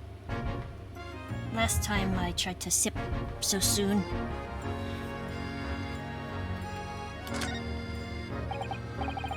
So, how is the investigation going, Inspector? Oh, nothing to it, really. Very simple case, this. There's some very definitive evidence. We're just about to charge that diver we arrested last night, in fact. Oh, no. Gina, you're going to charge her? That's right. Should be able to bring her before the judge at the Bailey tomorrow. Definitive evidence, you say? What is it? Come on, show me. Your ladyship, as much as I wish I could oblige you, I'm afraid. Yes, you are afraid, aren't you? I see. You've already captured the pair of thugs who broke in here last night, have you? What the? And you're going to put them on the stand as witnesses, are you? How could you? How? How could you possibly know that? You're as easy to read as a picture book, Gregson. For the likes of Iris, that is. I had a feeling, that's all.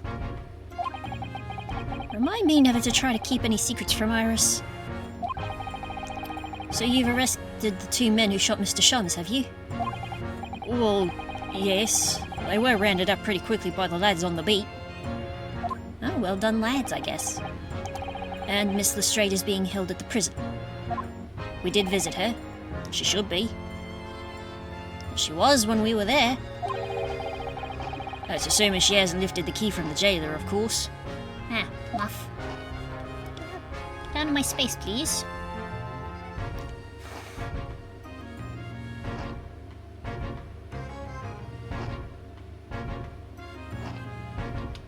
Mr. Sholmes? Can you tell us anything about Mr. Sholmes? What's his condition? Sorry, I'm not at liberty to divulge that information. Scotland Yard matters are strictly confidential. Well, I know he's being operated on at St. Sinners. Why can't I see him? I'm family, you know? Probably because he's being operated on as we speak, and you don't want to see what it looks like when someone's in the middle of being surgeon done.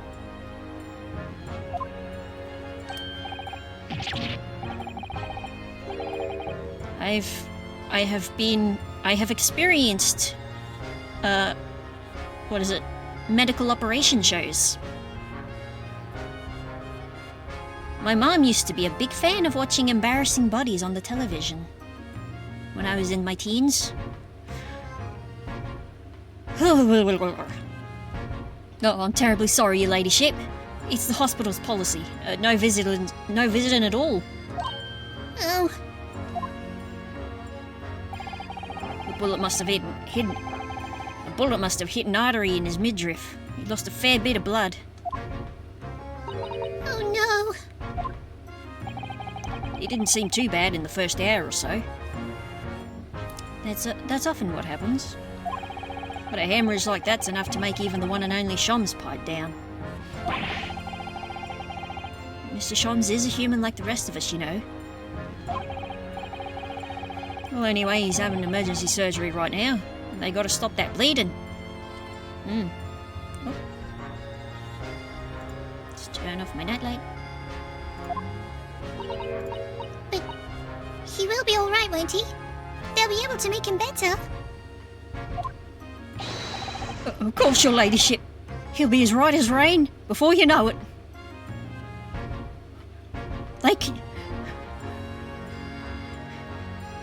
But I can't fix him.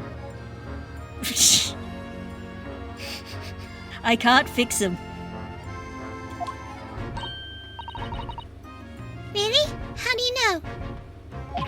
How do I know? Well, because, of course, yes, because Mr. Shams is such a great detective. That's why. We better pray the doctors have a better grasp of what's needed to make someone well again. Oh dear. Please don't die, Hurley. I'll report to your ladyship the moment I hear he's out of the operating theatre. Her ladyship. I couldn't help noticing, Inspector. What? Out with it, sunshine. Well, there seems to be a marked difference between the way you talk to me and Iris. Watch the sauce, Sonny. I'm a copper and we don't go in for favouritism. But he's right. You do treat us differently. It's because of those Adventures of Sherlock Holmes stories, that's why. Ah yes, the residuals. Oh. I crop up in them, don't I? Inspector Tobias Gregson. Well, yes. Because you're an acquaintance of Hurley's. What did you write about the inspector, Iris? Huh? I don't remember really. It was one of Sholmes's lines. Gregson is the smartest of Scotland Yarders, is how he put it. Oh, did I write that? And you know what that line did for me, eh? The very next month my pay doubled. Doubled, I tell you. Oh, that's amazing. All because everyone at the yard reads them. They read all the Sherlock Holmes stories. They've even set up a fan club for me. Holy shit. Of course, that explains everything. It was around that time that you became such a toady to me. The toady! Can you blame me? All it'd take is one bad word from you and Shams could change his tune about me. Gregson? No, the great detective would say. He's getting quite overrated these days. Think what would happen to my salary if that came out in print, eh? So what you're saying is, someone should write a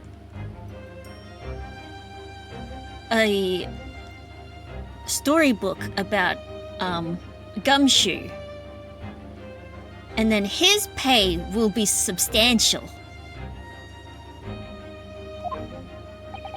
Edgeworth should write a book. Or maybe wait. Kay should write a book.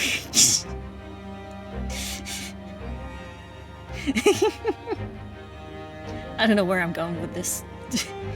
The whole thing gives me the willies. I can't tell you how many nights of sleep I've lost to worrying about it. But that would never happen, Gregsy.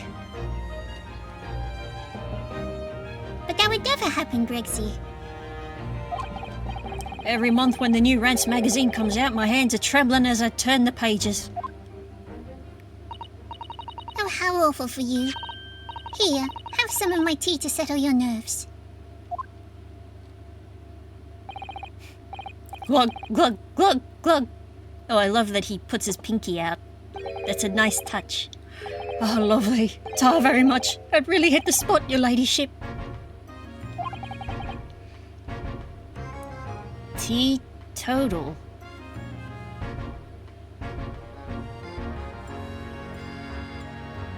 Huh?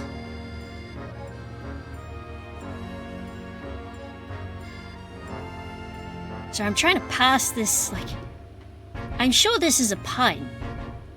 On teetotaling? And he's drinking tea and he's a toady to Iris? Teetotal. Is that the idea? Oh, yeah, there was something I was supposed to talk to you about, actually, Mr. Naruhodo. Yes? What is it? I've got an important message for you. Clean forgot about it till now. An important message? I wonder what it could be. Metal Gear?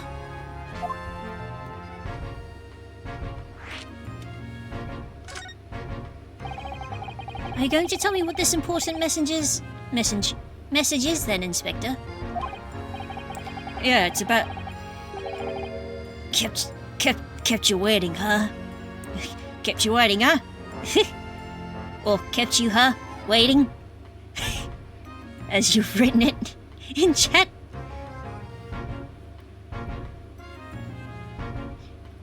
It's about that young lady who's normally by your side, your assistant. My assistant, huh? Dear Susie, is she alright?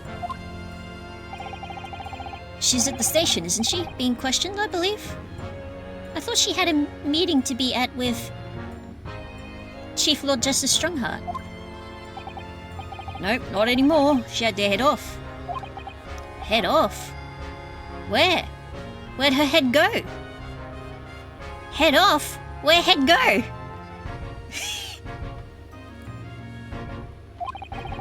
Lord Strongheart's office, of course. He summoned her. Ah, right. I'd forgotten about that. Of course. One of the whipstocks took her there in a yard carriage after we'd finished questioning her. Head off do not apply directly to forehead.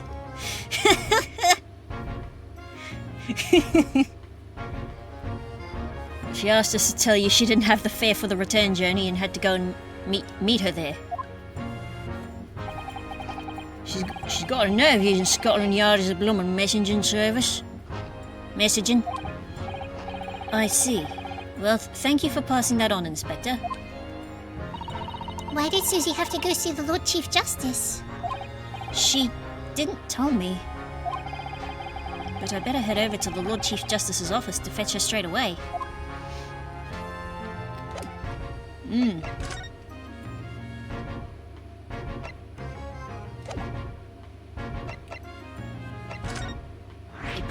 They probably won't let me examine the place until I get Susuto back. Susie's waiting. We need to go and meet her. Yes.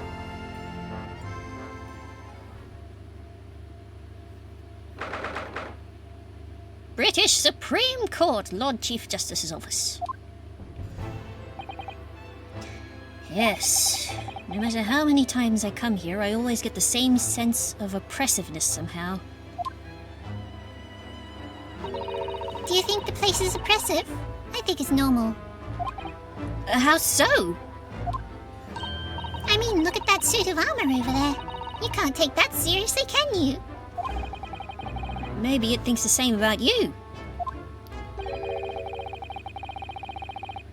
So everything is clear with regard to tomorrow's arrangements, I trust? Yes, thank you very much. There they are, Susuto-san and Lord Strongheart. I wonder what they're talking about. They both look very serious. Very good. There is nothing further to discuss. You may return to your lodgings. No doubt you have much to do in preparation for your return to your homeland. Your what?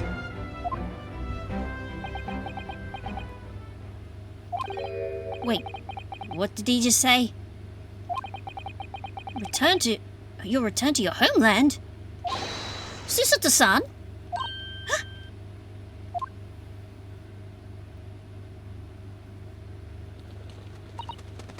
Oh! Mr. Naruhodo. What was all that about?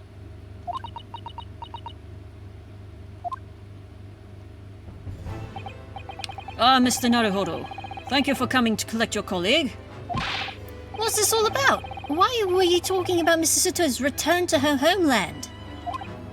And tomorrow?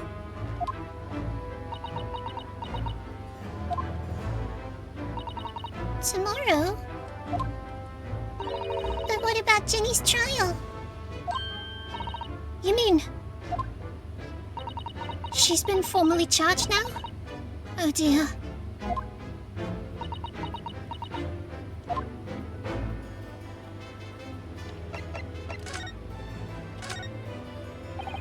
Miss Susato, what's all this about? Oh, please don't concern yourself, Mr. Naruhodo. It's only me going back to Japan. Your life here can continue just... That's not what I asked. What happened? Why are you leaving?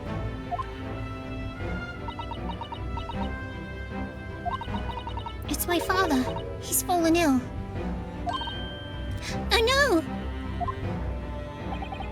Professor Mikotoba. If I may. Yes, sorry? You must be the defendant, Miss Ryonosuke Naruhodo, I believe? Yes, that's right. My name is Eugene Mikotoba. I'm a professor of forensic medicine at Yume University. We received an international telegram from the Empire of Japan informing us of the news. 10 days ago, Father collapsed with a fever. The cause is apparently unknown. And it seems he grows weaker day by day. I don't believe it.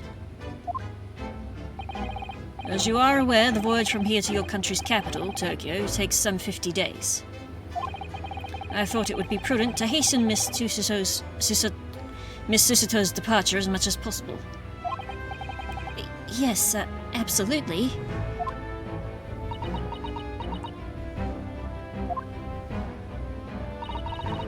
I will leave London first thing tomorrow morning.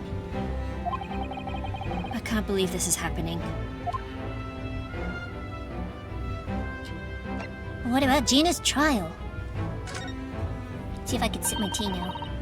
So Gina has been charged. She'll have to appear in court? Yes, she was formally charged a few hours ago, and the date of the trial has already been set for tomorrow. No! Not even 24 hours later. Gina? Oh, the Lestrade girl, and the murder of the Baker Street pawnbroker, yes.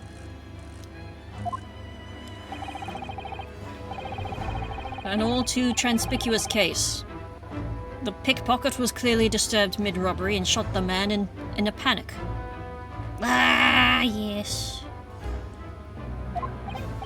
No, the yard is overstretched as it is without wasting time on these open and shut cases. It's not wasting time! Jenny would never do something like that! If Susato leaves, who will flip Naruhodo over now? Yeah, who will deliver the takedowns now? Mr. Naruhodo. Oh, yes, Lord Strongheart. In deference of your fine services to date, I shall overlook this young girl's insolence. But I have no recollection of admitting a child into my office. Leave, now.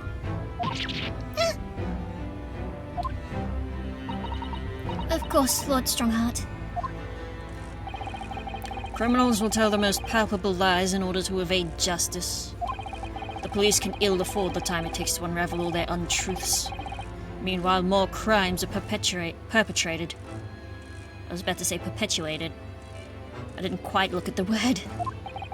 We have far more serious matters with which to contend. Serious matters? Didn't Gregson mention something like that yesterday? Yes, Inspector Gregson made a similar remark yesterday.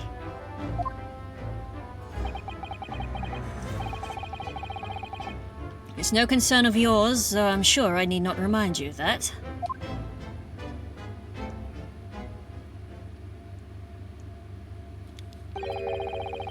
Three minutes precisely until my next meeting. You must excuse me. There's just one more thing, Lord Strongheart. Which is... it's Miss Lestrade's trial. I wonder if you might permit me to defend her? A timely suggestion. Sorry? The girl currently has no representation. But that's not fair. She may be a pickpocket, yes, but she still deserves a fair trial. Do not misunderstand me, young lady. The government provides for those too poor to afford representation with a public defender. The accused need only sign the relevant paperwork, and a defense barrister will be assigned to the case. However, the young girl in question has refused that right. Why would she do that? A question you would do well to direct at Miss Lestrade. You'll find her at the local prison. Yes, thank you. We visited her before already. Now then, it's time I was leaving. Good day to you. What a day. Gina charged with murder, Susato-san about to leave. Sholmes in the hospital. Hospital even. Come, Mr. Naruhodo. Iris, we must make haste. But, Susie... You're leaving for Japan tomorrow morning, aren't you? Don't you have packing and things to do? As Mr. Naruhodo's judicial assistant, my personal circumstances are of no consequence. My sole purpose remains to help you in whatever way I can. Thank you, Miss Susato. It's a very pensive look. I think we ought to visit Gina first. In any case, I should like to wish her well before I leave.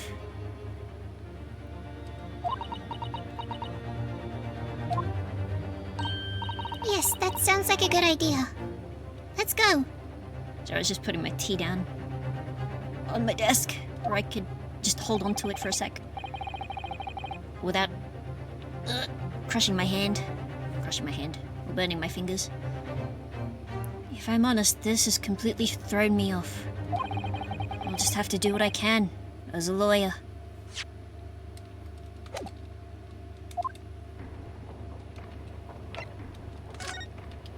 All right. Back to the prison. Jenny must be feeling very lonely, I imagine.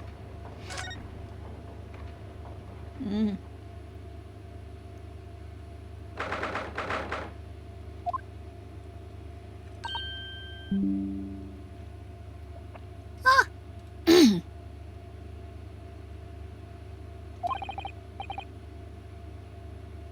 Hello again, Gina.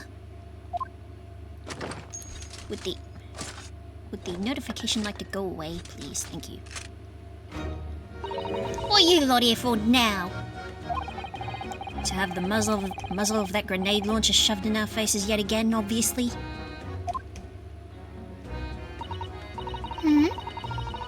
I think I need to improve the way you load ammunition into that thing, don't I? Look! You could come as many times as you like, but I ain't got nothing more to say to you.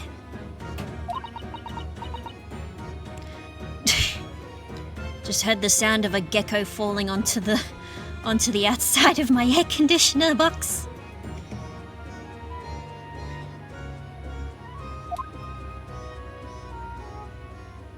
A soft metallic thud, poor guy. Yeah, those poor geckos. It was very unfortunate. As I was getting picked up by my friends for our weekly get-together, I accidentally smushed a gecko in the door frame head first. It was very sad. I was very upset. Gina, I wonder if you might hear me out. There's something I'd like to say. What? I'm sorry to say that I must reluctantly bid you farewell. Eh? Farewell? Tomorrow I must begin my journey back home, to Japan. I fear we may never meet again. Oh, right. I've had the pleasure of meeting so many lovely people here in London. I have so many wonderful memories. And yet, as things stand now, it will be a glum parting indeed. Sausage. Yes, the poor little Oh, sausage! You meant to say susato. That damn autocorrect. Poor sausage indeed. Poor Iris is so miserable. Susie. Sausage. Oh, that's really, really funny. Well, I'm never gonna not think of that. well, that ain't my business.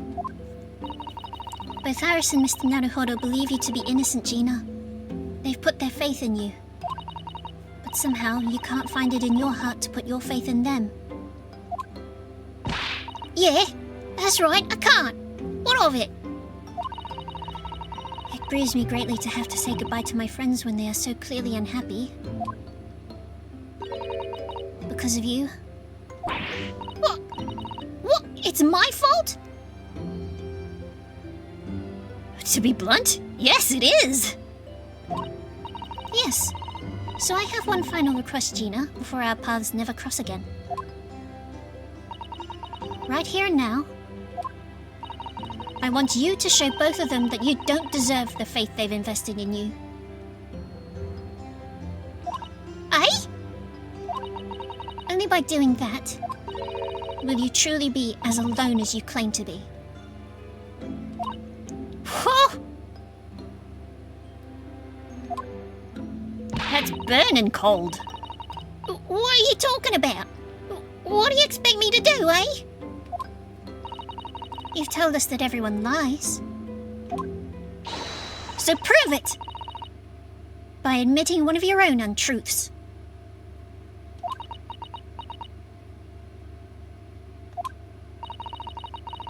What about what you said before, Ginny?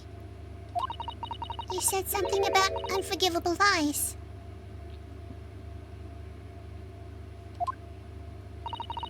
You must tell Mr. Naruhodo and Iris the truth now.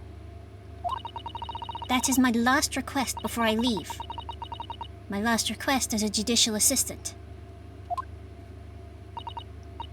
No, I can't. Whatever these lies are, they're obviously weighing very heavily on Gina's mind.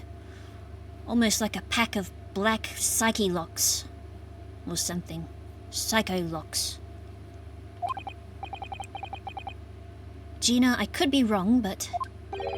is it something to do with what happened 2 months ago? Something about that trial? The one in which Magnus McGilded was acquitted?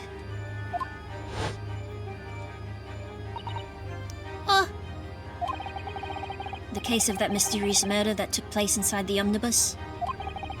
You were called as a witness by the prosecution. Is that what this is about? Yeah, you're right. Because in that trial, I lied. I lied like you wouldn't believe. Will you tell us about it now?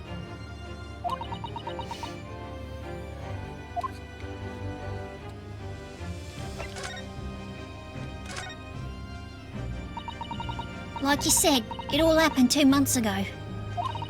The coppers got hold of me and shoved me in the witness stand. And based on your testimony, Mr. McGilded was declared innocent. Yeah, well, the thing is, I lied about a whole bunch of stuff. I knew it. What sort of thing did you lie about? I was hiding under the seat that night. That was the truth.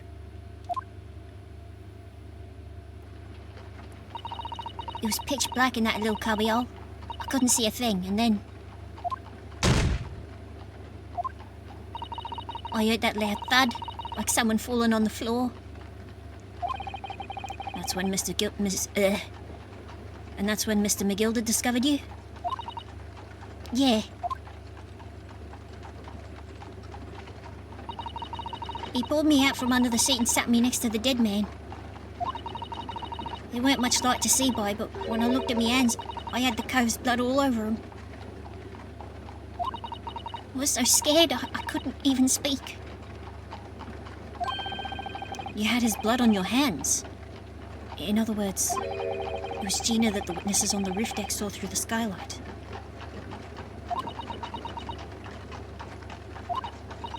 Then Mr. McGilvard started asking you questions, I suppose. Who you were, why you were hiding under the seat. Yeah, he did. Only, that's not all. What do you mean? I mean, he threatened me. Threatened you how? He made me swear. About what I'd seen and what I'd heard. And about what he was going to do after the cove was found dead. He made me swear I wouldn't tell no one about any of it. If I did that, he said he'd let me scalp her before the coppers showed up.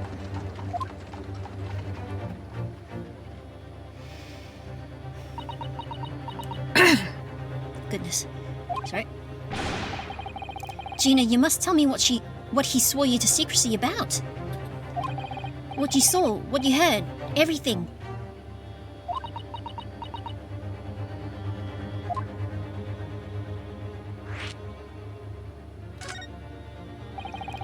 You said McGilvard made you swear not to tell anybody what you saw. But you were in the pitch black compartment under the seat the whole time, weren't you?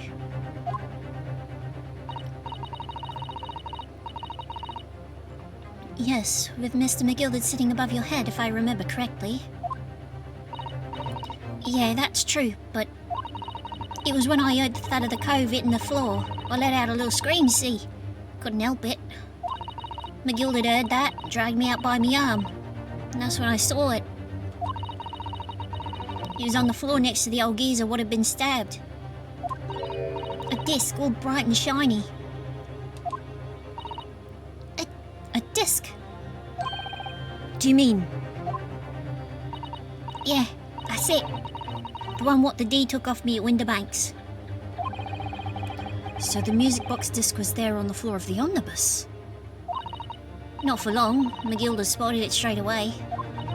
He picked it up smartish and stuffed it in his inside pocket. So that disc was in the omnibus 2 months ago at the scene of Mr. Mason's murder. And the bog trotter told me I weren't to mutter a word of it to no one. What you heard? 'Cause it was so dark under that seat in the cab. I was straining me ears the whole time. After a while I heard the door and footsteps inside the cabin. Presumably that was McGilvard getting on board. Nah, not only him. Oh? 'Cause I could definitely make out the footsteps of two people.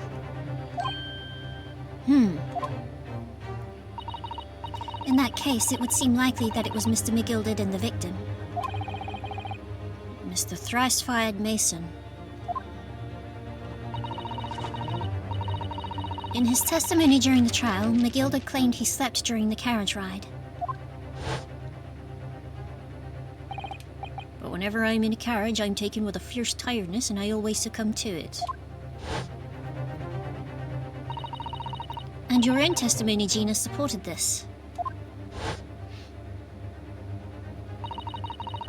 All I could hear was the Irishman snoring.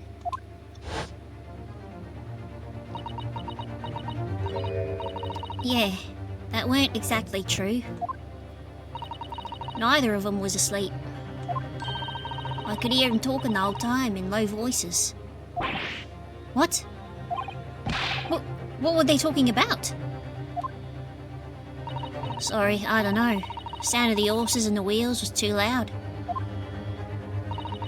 But that still tells us something. McGilvard and the victim knew each other.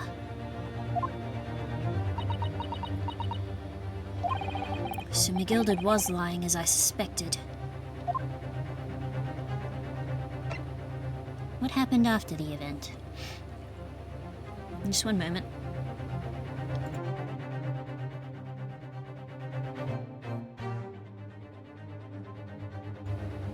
Just had to cough up something big. I knew it weren't going to take long before someone raised the alarm that the bloke had been killed. Yes, you were quite right. The other passengers on the roof deck noticed very quickly. So when the cab came to a stop, McGilda told me to hide back under the seat again. I climbed in, waited. The two cows from up top ran off to get the coppers. Yes, Mr. Fairplay and Mr. First.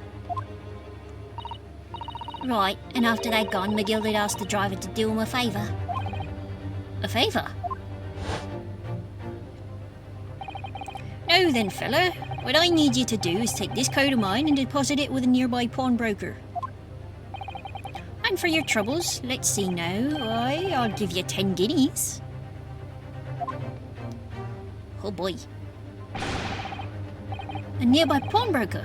You mean on Baker Street?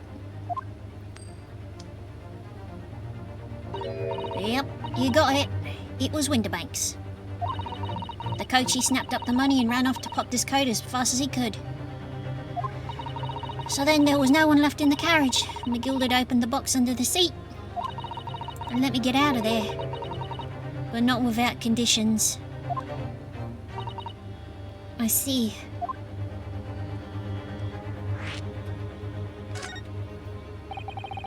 What were McGilda's conditions then?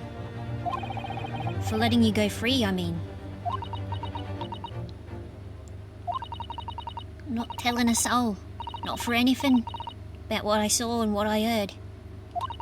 And there was something else as well. There's more? Yeah. This is the most important thing, he said. Oh. I'm after sending the coachman on a little errand for me with some small change in his hand. Now then, did you hear what I asked of him? Did you see anything at all? At all? You asked him to go pop your weasel, right? Aye. The fiend's taken me overcoat to deposit with a pawnbroker hereabouts. And I want you, lass, to take the redemption ticket for it. Do you understand? What? You want me to have the ticket? That's right. And I'll come fetch it from you later. Sometime within the next 2 months. You're to hang on to that until then. Is that clear? And whatever you do, don't lose it. Yeah. All right then. And in case I might happen to be delayed at all, you're to go to the pawn shop, with the bank so it is, and you're to extend the loan before the 2 months is up. If you forget, the article will be forfeited and any old fiend could come along and buy it. Aye, but I ain't got that kind of brass. Here's £5. That should be enough. Do we understand each other, lass? Don't try anything funny now. If you go against me... Yeah, I get it. Good. And one more thing. In a few days from now, you'll be visited by the police, I've no doubt. The coppers? Aye. They'll come asking you to take the stand in court, to testify as a witness. So let's just have a wee chat about that, shall we? What it is that you might say, and what it is that you won't.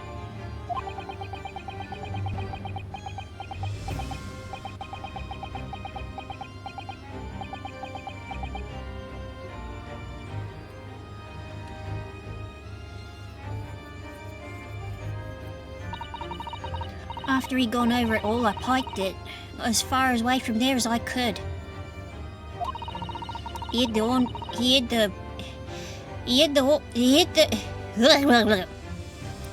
the pawnbroker's ticket in some bushes near the scene. Went to fetch it the next day once it got dark. So McGilda planned it. And coerced Gina into giving false testimony.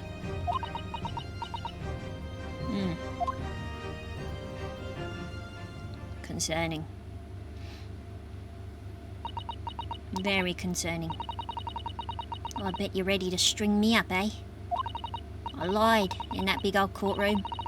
I told some corkers. The thing is, he said he would make it so we couldn't live in the East End no more. That's what he threatened me with. What a wicked man. He knew everything what went on in the back slums. He knew we had no one to look after us, and we was all just looking out for each other, getting by together. So you mean Mr. McGilded would have... In an heartbeat. He could have had the lot of us chased out of there if he'd wanted. And then where would we have gone, eh? Nowhere, that's where. So, I didn't have no choice. Thank you, Gina, for telling us everything. But I'm for it now, eh? Go on, admit it. You must be livid. I don't know, we're kind of past that now. It's been 2 months. Well, you can make amends by doing me a simple favor. Favour? What? Sign the representation papers for tomorrow's trial. Eh? If you don't actually want me to represent you in court, you can rip it up later. But we need that paperwork or we can't investigate. The police won't let us. Investigate what? The scene of the incident last night. Mr. Shomes was shot, you see. You what? Heard he's having a big operation right now, Ginny. Is it bad? Is he gonna be alright? Shomes is gonna be alright, right? That's why I want to investigate, for Mr. Shomes' sake as much as anything. Right. So what you're saying is, if I sign that bit of paper, everyone's happy, is that it? Something like that, yeah. Mrs. Soto? Yes, of course. I have the representation papers right here.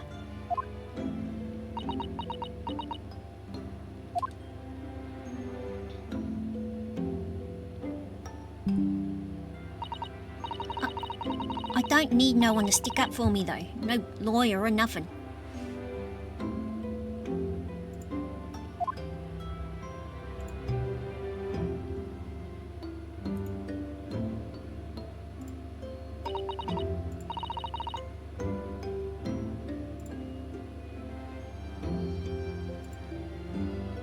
Poor Jenny, she seems so lonely.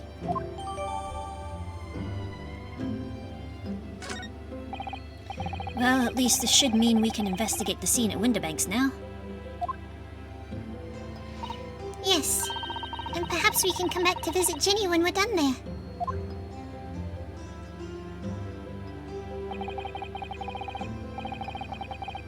I feel like we finally cracked Gina. Like a coconut. She's opened up to us at last. And now I have her representation papers. No one else knows just what a responsibility that is. Anyway, for now, it means... For now, it means Inspector Gregson can't stop us from investigating at Winterbanks. Although something tells me he's not going to be happy about it. We should have Iris just... with us, just in case.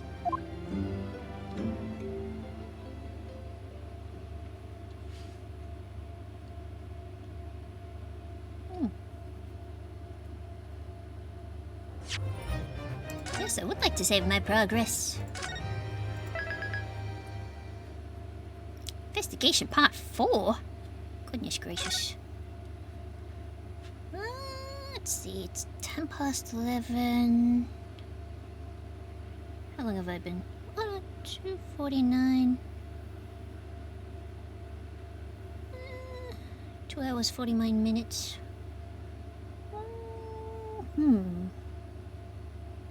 So I think...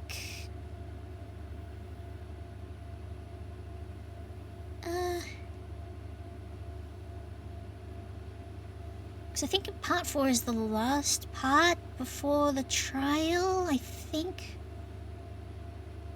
But I know, if I'm remembering right, the trial parts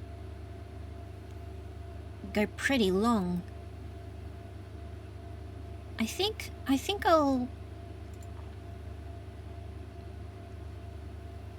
I'll finish up here for now.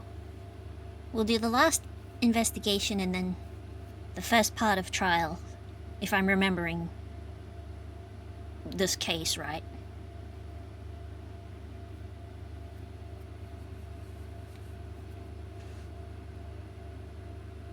That's a serve. But yeah. Thanks for hanging out with me tonight. On Monday, I will try to stream again, and I will remember to actually make sure that I've hit the start stream button, and I don't talk to myself for 2 hours like a goddamn idiot. Unfortunately, because Sushiben has because of the autosave, that means nobody else gets to see the mission where I get to help out a pigeon. But I'm sure we will see Pochan again. Or I'll see Pochan again. Certainly. Hopefully. I also unlocked the ability to arch. To shoot a bow at things. That's fun. Anyway. But that's Monday. So take care of yourselves. Thank you for stream. I'll be here. I am glad for it, Quibsby. I always appreciate it. Everybody take care of yourselves. I'll do my best to take care of myself. Despite it all. And I should take care and rest well. Yeah, I'll do my best. I'll try. I'll see y'all again next time. Good night, everybody. Happy last few hours of... last hour, in my time at least, of World Animals Day. Yeah. Good night. Beep, beep, beep, beep, beep, beep, beep.